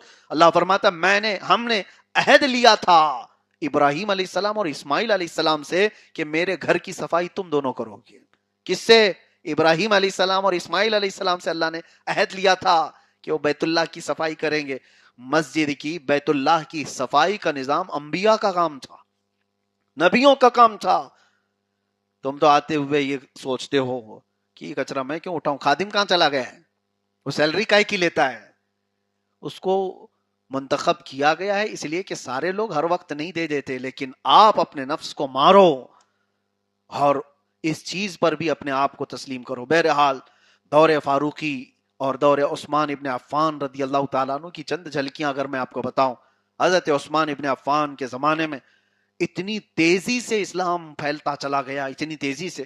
آپ کو بتائیں آذربائیجان، آرمینیا اور رشیا کے کئی علاقے اسلام میں آ چکے تھے. قبرص، سائپرس جس کو کہا جاتا ہے، اور اس کے علاوہ آج کے یہ شینزن کنٹریز جو ہوتی ہیں اس میں کئی کنٹریاں ایسی ہیں جو حضرت عثمان ابن عفان رضی اللہ تعالیٰ عنہ کے زمانے میں اسلام میں آ چکی تھی.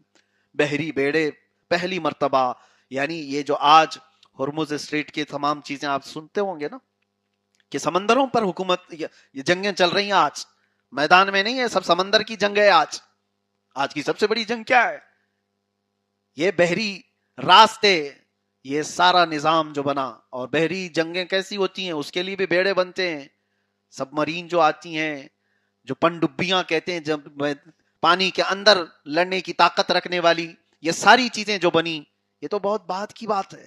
حضرت عثمان غنی رضی اللہ تعالیٰ عنہ کے زمانے میں ہی بحری بیڑے بنائے گئے تھے، سمندروں میں جنگ کرنے کا انداز سکھایا گیا تھا. اس وقت کسی بھی حکومت کے پاس یہ سسٹم نہیں تھا کہ سمندر کے راستے کوئی جا کر کے جنگ کر سکے، اور اسلام میں یہ پہلا ہے.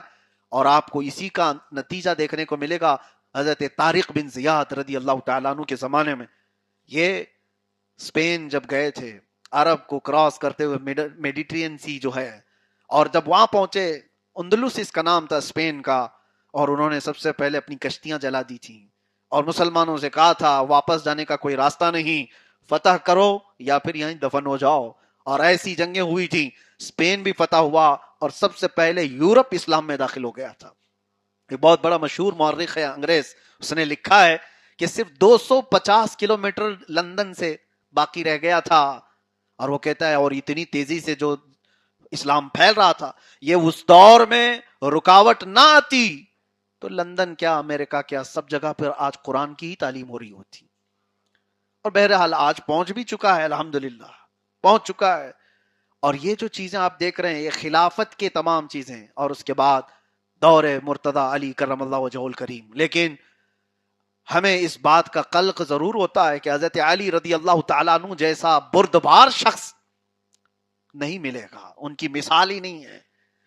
مولا علی کرم اللہ وجہہ الکریم کو رسول اللہ صلی اللہ تعالیٰ علیہ وسلم نے اپنے کتنے کاموں میں پسند فرمایا. جنگوں کے میدان میں سب سے آگے رہنے والے، حیدر کرار جس کو کہا گیا ہے، خیبر کے موقع پر جس کو رسول اللہ نے اپنا جھنڈا عطا فرمایا، صحابہ سب انتظار میں تھے. حضور نے رات کو ہی کہا تھا کہ کل یہ جھنڈا میں ایسے شخص کو دوں گا جس کے ہاتھ میں اللہ نے فتح رکھی ہے اور اللہ اور اس کے رسول اس کو پسند کرتے ہیں. نام نہیں بتایا تھا حضور نے. صبح سارے صحابہ انتظار میں تھے کہ رسول اللہ جھنڈا ہمیں دیں گے، لیکن اس صبح خیبر کے موقع پر رسول اللہ نے حضرت علی کو جھنڈا عطا فرمایا تھا. اور میرے عزیزوں، بدر کے میدان میں سب سے پہلے اترنے والے لوگ کون تھے؟ 3 لوگوں کو صرف اتارا گیا تھا میدان جنگ میں، جس میں پہلے امیر حمزہ تھے، ابو عبیدہ بن جراح تھے، اور ان دونوں سے عمر میں کافی چھوٹے حضرت علی ابن ابی طالب تھے. بدر کے میدان میں جو اسلامی پہلی جنگ ہے، اسلام کی پہلی جنگ جو سب سے بڑی لڑی گئی، اس میں پہلی جنگ میں پہلا لڑاکو حیدر کرار کا نام ہے. یہ سارے فضیلتیں حضرت علی رضی اللہ تعالیٰ عنہ کے ساتھ ہیں. اور خلافت کے معاملات جب شروع ہوئے تھے، جانتے ہو آج بہت سارے لوگ ٹکراؤ کی بات کرتے ہیں، صدیق اکبر میں، مولا علی میں، عمر ابن خطاب میں، حضرت مولا علی میں. ان خبیثوں کو پتہ ہی نہیں ہے کہ ان کی آپسی محبت کیا تھی. حضرت عمر ابن خطاب تو یہ فرماتے تھے کہ اس محفل سے میں ڈرتا ہوں جس محفل میں علی نہ ہو.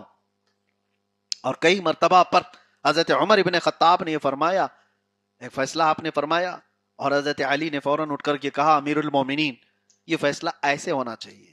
ان کا مشورہ لیا، حضرت عمر نے فوراً اپنا فیصلہ بدل دیا تو ایسا نہیں ہے کہ چھپا لیا میں امیر المومنین ہوں، کوئی پیچھے سے مجھے بول دیا صحیح کر دیا ہے، نہیں. برسر اعلان عمر ابن خطاب نے کہا کہ اگر علی نہ ہوتے تو عمر ہلاک ہو جاتا. ان کی فضیلت بھی بیان فرمائی. مولا کائنات حیدر کرار رضی اللہ تعالیٰ عنہ کی یہ باتیں میں کیوں کہہ رہا ہوں آپ کو پتہ ہے؟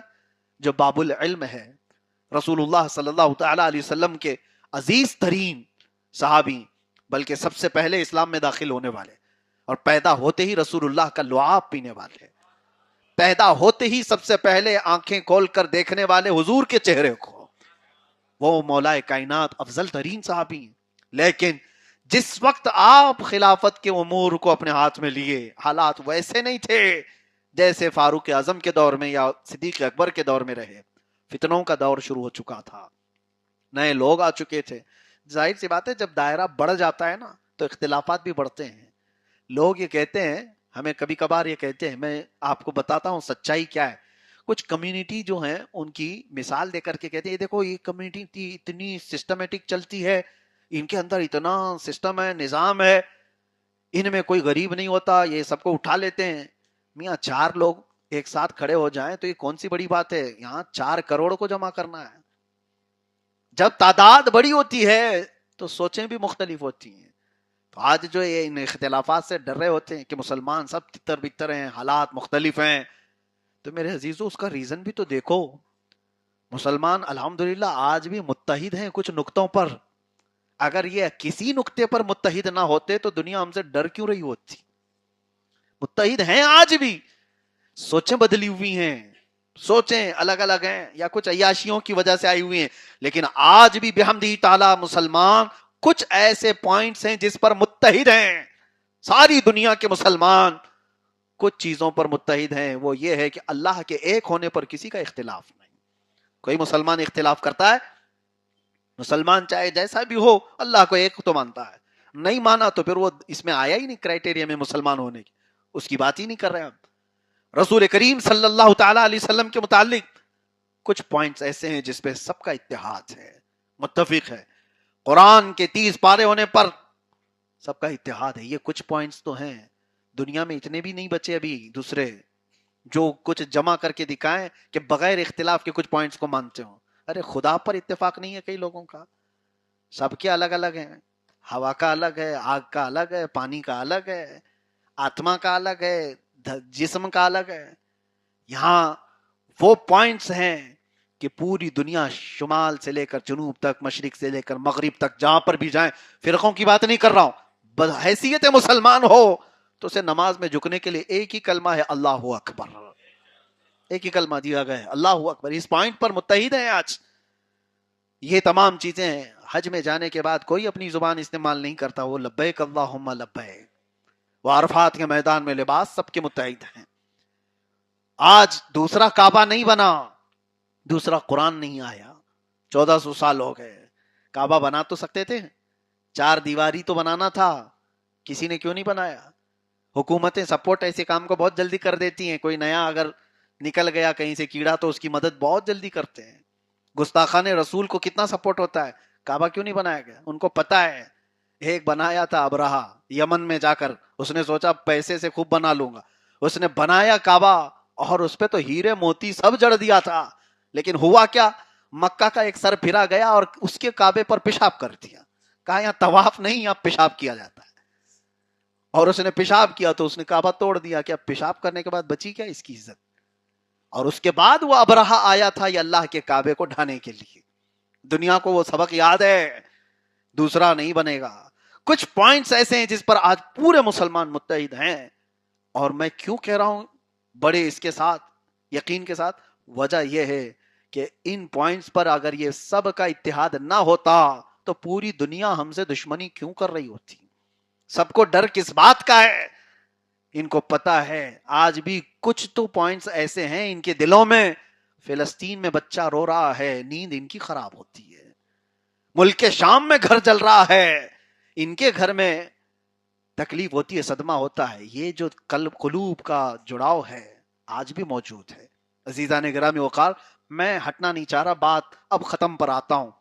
بات یہ تھی کہ مولا کائنات حیدر کرار رضی اللہ تعالیٰ عنہ کے زمانہ خلافت جیسی آیا تو مسلمانوں میں انتشار ہوا تھا، نئی جماعتیں آئی تھی، نئے نئے لوگ اسلام میں داخل ہوئے تھے. اور فتنوں کا دور اتنا ہو گیا کہ خلیفہ وقت حضرت عثمان ابن عفان رضی اللہ تعالیٰ عنہ کا قتل ہو چکا تھا. وہ اس طرح کی نیچرل ڈیتھ نہیں تھی، لوگوں نے قتل کیا تھا اور وقت کے خلیفہ کو، داماد رسول کو قتل کیا ہے. تو اس وقت ایک بڑا فتنہ جنم لے چکا تھا. مولا کائنات حیدر کرار رضی اللہ تعالیٰ عنہ کو یہ اپنے ہاتھ میں لینا. صدیق اکبر کے لیے جیسے چیلنجز تھے، وہ چیلنجز حضرت علی رضی اللہ تعالیٰ عنہ کے زمانے میں آئے تھے. لوگوں نے یہ بھی مطالبہ شروع کیا تھا کہ جن لوگوں نے حضرت عثمان کا قتل کیا ان کا بدلہ لو. موب لنچنگ کرنے والوں کو کیسے پکڑا جائے؟ کون ہے اس میں قاتل؟ آج بھی ہے نا، جب پورا موب کسی پر اٹیک کرتا ہے تو ان کا پکڑنا مشکل ہے. حضرت علی کرم اللہ وجہہ الکریم کے ساتھ یہ سارے معاملات بھی تھے. آپ انکار کبھی نہیں فرماتے تھے کہ عثمان ابن عفان کے قاتلین کا بدلہ نہیں لیا جائے. لیا جائے گا، ان کو ڈھونڈا جائے گا. اور بھی بہت سارے کام تھے. یہ تمام چیزیں ایسی آ گئی تھی کہ حضرت علی رضی اللہ تعالیٰ عنہ کے دور خلافت میں یہ مسلمانوں کی جنگیں ہو گئیں جو اس سے پہلے ہوئی نہیں تھی، جس کا بہت بڑا خسارہ ہوا. ورنہ خلافت حضرت علی رضی اللہ تعالیٰ عنہ کی اگر یہ فتنے نہ ہوتے تو میں یہ کہتا ہوں میرے عزیزو، حضرت علی کی خلافت کے برابر دنیا اس کی مثال نہیں دے سکتی تھی. کیونکہ عدل و انصاف، علم و بردباری میں آپ کے برابر کوئی نہیں تھا. حضرت علی کرم اللہ وجہ الکریم کے پاس جو بردباری تھی، جو شجاعت تھی، جو علم تھا رسول اللہ کا دیا ہوا، وہ جب نظام خلافت میں آتا تو میرے عزیزو قیامت تک اس کی مثال نہیں مل سکتی. لیکن اللہ تبارک و تعالیٰ کی حکمت ہے، ان کے دور بہت سارے فتنوں سے گھرے ہوئے تھے. اور اس کے بعد اخیر میں ہوا بھی یہ کہ مولا کائنات حیدر کرار رضی اللہ تعالیٰ عنہ کی بھی شہادت ہوئی انہی تمام دشمنیوں میں، فتنوں میں. خارجی جماعت جو دشمن ہے مولا کائنات حضرت علی کی، خارجیوں کے ایک شخص نے حضرت علی رضی اللہ تعالیٰ عنہ کا قتل کیا. بہرحال 3 خلیفہ شہید ہوئے، حضرت عمر بھی، حضرت عثمان بھی، حضرت علی بھی رضی اللہ تعالیٰ عنہ مجمعین. لیکن ان کی شہادت کے بعد میرے عزیزوں کبھی آج تک کوئی یہ نہیں کہہ سکتا کہ اسلام کے اس نظام کے برابر کوئی دوسرا نظام لا سکا. ان کو قتل کر کے دوسرا کوئی نظام آیا ہو؟ نہیں آیا. یہ خلافت راشدہ کیوں کہا جاتا ہے؟ یہ اس خلافت راشدہ کے برابر کوئی دوسرا نظام دنیا میں کوئی پیش ہی نہیں کر سکا جو ان کا سسٹم تھا. میں مختصر سی محفل میں پورے سسٹم کو نہیں گھیر سکتا کہ انہوں نے کیا کیا سسٹم بنایا. دنیا آج بھی محتاج ہے ان کا سسٹم لینے کے لیے. یہ اگرچہ ذکر نہیں کرتے لیکن سسٹم پورا وہی ہے. سارا سسٹم جو شروع کیا گیا تھا خلافت راشدہ میں وہ پوری دنیا نے اس کو اڈاپٹ کیا ہے. علم کے بارے میں، حتیٰ کہ آپ کے زمانے کے بعد یہ عموی خلافت گئی، اس کے بعد عباسی خلافت آئی، پھر یہ عثمانیہ جو چلے ترکیوں کے، ان کے دور میں آپ ساری چیزیں دیکھیں ترقیات. عباسی دور میں جو مسلمانوں کی ترقیاں ہیں، آج کے نوجوان کچھ ان چیزوں کو لے کر کے احساس کمتری میں مبتلا ہے. ان کی ترقیاں تو دیکھیں، وہ چاند پر پہنچ رہے ہیں اور ہم تو یہی ہیں ابھی. ان کی ترقیاں تو دیکھیں، سائنس اور ٹیکنالوجی میں کہاں ہیں. تو یہ خالی بات کرنے سے نہیں ہوتا، رات بھر نکڑ پر بیٹھ کر کے موبائل پہ ادھر کی ادھر شیئرنگ کرتے ہوئے اور بڑی فکر کی باتیں کرتے رہتے ہو. تم نے اپنا وقت علم کے حصول میں لگایا ہوتا تو یہ نوحہ کرنے کی آج نوبت ہی نہ آتی. ہمیں یہ شکایات کرنے کی نوبت ہی نہیں آتی. سب سے بڑی چیز یہ ہے کہ خلافت کے نظام میں یہ اسٹرکٹ قانون تھا کہ کوئی بچہ جاہل نہیں رہ سکتا، اور ہر پڑھے لکھے کو اعزازی انعامات دیے جاتے تھے بادشاہوں کی طرف سے. دنیا بھر کے انجینئرز اپنے کام میں محتاج ہیں مسلم انجینئرز کے. یہ میں یقین کے ساتھ کہتا ہوں میرے عزیزو. کئی ایسی فیلڈ ہیں جس میں خلافت کے زمانے میں، خلافت کے دور میں اس دنیا نے ترقی کی. میں نہیں کہتا صرف مسلمانوں نے، پوری دنیا نے ترقی کی ہے. اٹلی، ڈنمارک، ناروے، ان کنٹریز کے بادشاہ اپنے بچوں کو مسلم علماء کے پاس پڑھنے کے لیے بھیجتے تھے، اور جب پڑھ کر کے آتے تھے تو لوگ ان کو دیکھنے کے لیے بھیڑ لگاتے تھے کہ مسلم علماء سے پڑھ کر کے آئے ہوئے ہیں. عباس فرناس پہلے وہ شخص ہیں جنہوں نے پیراشوٹ بنایا تھا. ان کے کانسیپٹ کو لے کر کے ایروپلین بنائی گئی. مسلم علماء میں کتنے ایسے میں آپ کو سائنسدان گناؤں. میڈیکل لائن میں حضرت ابوبکر رازی بچوں کے امراض کا سب سے پہلا ڈاکٹر ہے. ابوبکر رازی. ابن سینا جن کو آج بھی دنیا یاد کرتی ہے، کیلیفورنیا یونیورسٹی میں میڈیکل سرجری پر کتاب کی جو بنیاد ہے وہ ابن سینا کی ہے. میرے عزیزو، دنیا کو میڈیکل لائن دیا ہے مسلم علماء نے. یہ خلافت کے دور میں ہوئے معاملات میں آپ کو بتا رہا ہوں. خلافت سے جو آج یہ لوگوں کو ڈر ہے کہ یہ کیا لانا چاہ رہے ہیں، کیا لانا چاہ رہے ہیں. ترقیات تو دیکھو خلافت کے دور میں کتنی ہوئی تھی، کتنی ہوئی تھی. انٹیلیجنس سسٹم اور ترقیات کا، زمین کے معاملات، آسمان فلکیات کے بارے میں پوری کیمسٹری میں آپ کو بتاؤں وہ پوری کی پوری ڈیپینڈنٹ ہے مسلم انجینئرز کے اوپر. ایک دو نہیں، میں 100 ایسے علماء آپ کے سامنے رکھ سکتا ہوں جنہوں نے نئے نئے کیمیکل ایجاد کیے تھے. آج پورے لیب میں اس کے بغیر کوئی چارہ نہیں ہے. کیمیکل ٹیسٹ کے آلے مسلم علماء نے اس کی بنیاد رکھی ہے. گھڑی کو کس نے بنایا ہے؟ تاریخ پڑھ کر کے بتاؤ. آج پورا سسٹم انٹرنیٹ کا الگورزم پر چلتا ہے. الگورزم ایک سسٹم ہے اندر لگایا ہوا ہے، اس سسٹم پر انٹرنیٹ اور کئی سائٹس چلتی ہیں، سب کے اندر اس کی ضرورت ہے. یہ جان کی طرح ہے آج ساری چیزوں میں. الگورزم کیا ہے؟ یہ الگورزم یہ الخوارزمی ہے. الخوارزمی ایک مسلم عالم دین تھے جنہوں نے یہ بنایا تھا. اس کو انگلش میں الگورزم کہا جاتا ہے. الخوارزمی. جابر بن حیان کی الجبرا کے بغیر آج کون؟ میتھس کے لوگ بھی جانتے ہیں اچھی طرح سے. ہر فیلڈ کو میرے عزیز ہو، میتھس ہو، سائنس ہو، فزکس کے کتنے ایسے فنڈے ہیں جو مسلم علماء نے اس کی بنیاد رکھی ہے.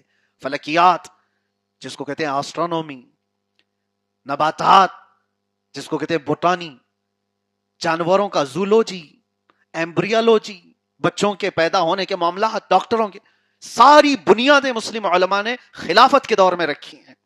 یہی ہے خلافت کا کانسیپٹ. میں آپ کو بتانا چاہتا ہوں دنیا میرا اس میسج کو سنتی ہوگی اور آج وہ اپنا اینک بدل لیں اور اپنے کان بھی بدل لیں. جو خلافت کی دشمنی ان کے اندر ڈالی گئی ہے، یہ بڑا افسوس کا اور المیہ کا مقام ہے کہ ہم خلافت سے محروم ہیں. اس وقت تقریباً 200 کروڑ مسلمان پوری دنیا میں آباد ہیں. 200 کروڑ کے آس پاس مسلمان آباد ہیں. اور میں آپ کو اگر گناؤں، حضور پاک صلی اللہ علیہ وسلم کے بعد خلافت راشدہ کتنے سال رہی؟ میں نے بتایا کتنے سال رہی؟ 30 سال. اس کے بعد اموی خلافت ہوئی. حضرت امیر معاویہ رضی اللہ تعالیٰ عنہ کے بعد اموی خلافت چلی، یہ تقریباً 90 سال کے آس پاس. اور اس کے بعد عباسی خلافت چلی تقریباً 550 سال. اس کے بعد چلی یہ عثمانیہ، ان کے بیچ میں الگ بھی تھے، یہ بھی تقریباً 650 سال. تقریباً 650 اور 550 یہ دو ہی خاندانوں میں جو خلافتیں چلی، یہ کل ملا کر 1200 سال ہو جاتے ہیں. اور اس سے پہلے کی اموی خلافت اور خلافت راشدہ سب ملائیں گے تو یہ تقریباً 1400 کے آس پاس ہوتے ہیں. 1300 سال کے کچھ آپ کو میں بتاؤں، 1340 کی بات تھی، 1339 یا 1340، اور ابھی کتنا ہے؟ 1448. 108 سال ہو گئے. جو یہ 108 سال سے ہم خلافت سے محروم ہیں پوری دنیا میں. کبھی ایسا نہیں ہوا تھا کہ یہ روئے زمین خلافت سے خالی رہی ہو. وجہ یہ ہے کہ جب خلافت عثمانیہ کو ختم کیا گیا تھا، آپ کو پتا ہے جو ایگریمنٹ بنے تھے، ایک دور تو میں پڑھ رہا تھا، میری اسٹڈی میں حیرت ہوتی ہے. آج یہ جو ابھی ساری چیزیں دیکھنے کو مل رہی، امریکہ گھٹنے ٹیک دیا، کتنے لاکھ کروڑ ان کو دینے پر 28 لاکھ کروڑ کے قریب ایران کو دے دیے جائیں گے. ان کی اکنومی کہاں سے کہاں چلی جائے گی. لوگ تو اب وہاں انویسٹ کرنے کی سوچ رہے ہیں. ہاں، اور یہ ٹیکس وصول کریں گے ہرمز اسٹریٹ پر، کیا کیا ہوگا. تاریخ دہراتی ہے. تلک الایام نداولها بین الناس، قرآن کہتا ہے ہم وہ دن واپس پلٹا کر لاتے ہیں. مجھے تو یہ حیرت ہو رہی تھی کہ سپر پاور ایسے کیسے کر سکتا ہے. پڑھنے کے بعد پتا چلا یہ سپر پاور کئی بار ایسا کر چکا ہے، اس سے پہلے بھی ہو چکا تاریخ میں. سلطان عبد الحمید ثانی کے زمانے میں، آپ کو میں بتاؤں، ان کے زمانے میں بھی یہ چیز ہوئی. اور اس سے پہلے 1795 یعنی 1795، یہ وہ دور تھا جب پہلی مرتبہ امریکہ سلطنت عثمانیہ کے خلاف بحری بیڑا بھیجا تھا. بحری بیڑا یہی مرین، سمندر کے بیڑا بھیجا، اور اسے پتہ ہی نہیں تھا کس سے مقابلہ کر رہا ہے. اس وقت سلطنت عثمانیہ 3 بر اعظموں پر تھی. بر اعظم کس کو کہتے ہیں؟ Intercontinental. ایک ایشیا، ایک یورپ اور ایک افریقہ. تقریباً 3 انٹر کانٹیننٹل پر ان کی حکومت تھی سلطنت عثمانیہ کی، اور امریکہ بھیڑنے کے لیے آ گیا تھا. ایسی غلطیاں بہت بار ہو چکی ہیں ان سے. اور ہوا یہ کہ ان کا بحری بیڑا پکڑ لیا گیا. اس وقت جو عثمانی خلیفہ تھے ان کی فوج نے پکڑ لیا. اب سنیے، ایک تاریخ میں بتا رہا ہوں آپ کو. اس کے بعد اس نے اور 10 بیڑے بھیجے. آج کے یہ جو بڑے بڑے ہیں ان کے، ابراہم لنکن وغیرہ نام سن رہے ہوں گے آپ، بڑے بڑے. تقریباً 12 اور بھیجے، اور 12 کے 12 سب پکڑے گئے. سب. خلافت عثمانیہ کے زمانے میں جب اس کی حالت یہ ہو گئی تو پھر ٹیبل پر آنا پڑا. اور ٹیبل پر آنے کے بعد ایک ایگریمنٹ سائن ہوا تھا.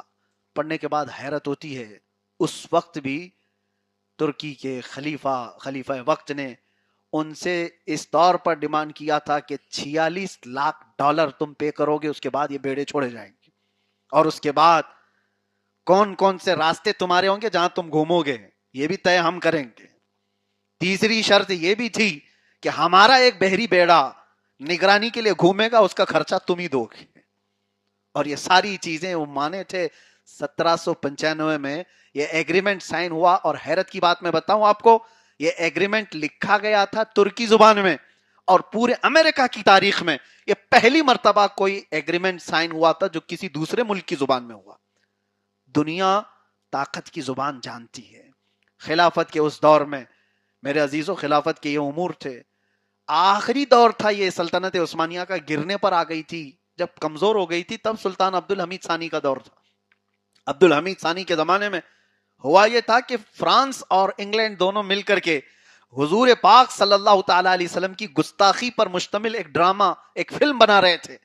اور یہ خبر پہنچی جب استنبول میں، اور اس کے بعد یہ مسلمانوں کے درمیان ایک بہت بڑا احساس پیدا ہوا. تو کیا خلیفہ عبد الحمید ثانی خاموش بیٹھتے؟ خلیفہ کا جو کردار تھا وہ کیا کیا انہوں نے. فرانس کے ایمبیسڈر کو بلایا، گھنٹوں انتظار کرنے کے بعد اندر سے آئے فوجی لباس پہن کر. وقت کا بادشاہ فوجی لباس جب پہنتا ہے تو یہ علامت ہوتی ہے، سائن ہوتی ہے کہ ہم حالت جنگ میں ہیں. جنگی لباس، فوجی لباس پہن کر کے باہر آئے، اور اس سفیر سے بات بھی نہیں کیا. ایمبیسڈر اپنی تلوار کو اتنی تیزی سے لکڑی کے اس ڈیسک پر مارا کہ وہ ٹوٹ گیا، اور کہا کہ اپنے ملک یہ خبر کر دو، یہ جو رسول کریم صلی اللہ علیہ وسلم کی گستاخی پر تم ڈرامہ، یہ فلم نشر کرنا چاہ رہے ہو، روک لو، ورنہ پوری امت مصطفیٰ ساتھ آئے گی اور تمہارے سر پر دنیا لا کر پھوڑ دوں گا. پوری دنیا تمہارے سر پر توڑ دوں گا. فرانس کو جیسی یہ بھاگا سفیر خبر دیا، فرانس نے کہا یہ تو بہت خطرناک چیز ہے، یہ عبد الحمید ثانی یہ بگڑ گیا تو بڑے مسئلے ہیں. فرانس والے، بلکہ اس زمانے کے سارے لوگ یہ کہتے تھے کہ سارے دنیا کے بادشاہوں میں جتنا دماغ ہے وہ 5% ہے، 95% تو عبد الحمید کے پاس. دنیا یہ کہتی تھی. اس کے بعد فرانس نے برطانیہ کو کہا، انگلینڈ کو، کہ یہ ہم سے نہیں ہوگا، تم لوگ اس کو ریلیز کرو، یہ فلم تم لوگ بناؤ، ہم کو مت، کیونکہ خلیفہ نے ہم کو ڈرا دیا ہے. وکٹوریا اس زمانے میں تھی، اس کے بعد وہاں سے فرمان جاری ہوا کہ نہیں یہ تو فلم پوری بن چکی ہے، ٹکٹ بھی بک چکے ہیں، ہم پیچھے نہیں ہٹ سکتے اس سے، لوگوں میں سبھی اعلان ہو چکا ہے۔ تو یہ خبر جب انگلینڈ سے آئی سلطان کے پاس، خلیفہ وقت کے پاس، تو انہوں نے کہا کہ ٹھیک ہے تمہاری ٹکٹیں بکی ہیں تو ہماری فوج بھی رسول اللہ کے ہاتھ میں بکی ہوئی ہے، پھر آؤ اب مقابلہ دیکھو۔ صرف 2 جملوں میں خلیفہ نے وقت کے نظام کو ہلایا تھا، برطانیہ نے، فرانس نے اس پورے کے پورے سسٹم کو ہی ختم کر دیا۔ کبھی وہ آج تک ڈرامہ نشر نہیں ہو سکا، وہ گستاخی رسول پر مبنی بنی ہوئی فلم ریلیز نہیں کر سکے۔ آج کا یہ دور ہے جہاں ہم کروڑوں کی تعداد میں روز گستاخیاں دیکھ رہے ہیں، وجہ یہ ہے کہ خلافت سے محروم ہیں، ہماری طرف سے بات کرنے والا کوئی نہیں رہ گیا۔ یہ جن کو آپ بادشاہ بڑے بڑے دیکھ رہے ہو، بڑے بڑے سونے کے ٹوائلٹ میں بیٹھنے والے لوگ، یہ کیا اسلام اور دین کی بات کریں گے؟ ان کی تو اچھی طرح سے درگت بنی ہوئی ابھی 6 مہینے سے دیکھ رہے ہیں ہم۔ پڑوسی ملک ہی اتنی ان کی وہ کر کے رکھا ہوا ہے کہ اپنا ڈیفنس کرنا ان کو نہیں آتا تو امت کا کیا ڈیفنس کریں گے؟ عربوں کے حالات آپ دیکھ رہے ہیں، سارے مڈل ایسٹ کے جتنے خلیجی ممالک ہیں سب بکھرے ہوئے ہیں اور ان کا انجام قریب ہے۔ 40 سال سے اکنامک وار کو جھیلنے والا ایران ان کو آنکھ نہیں دکھا رہا، بلکہ ان کو پورا کا پورا سلا چکا ہے۔ یہ حالات ہیں، یہ ہمارے مسیحا یا ہمارے امیر یا ہمارے بادشاہ نہیں ہو سکتے، بس دعا ہے کہ اللہ تعالیٰ امام مہدی کو ظاہر فرمائے، رسول اللہ صلی اللہ علیہ وسلم کی شان میں یہ گستاخیاں ختم ہو جائیں۔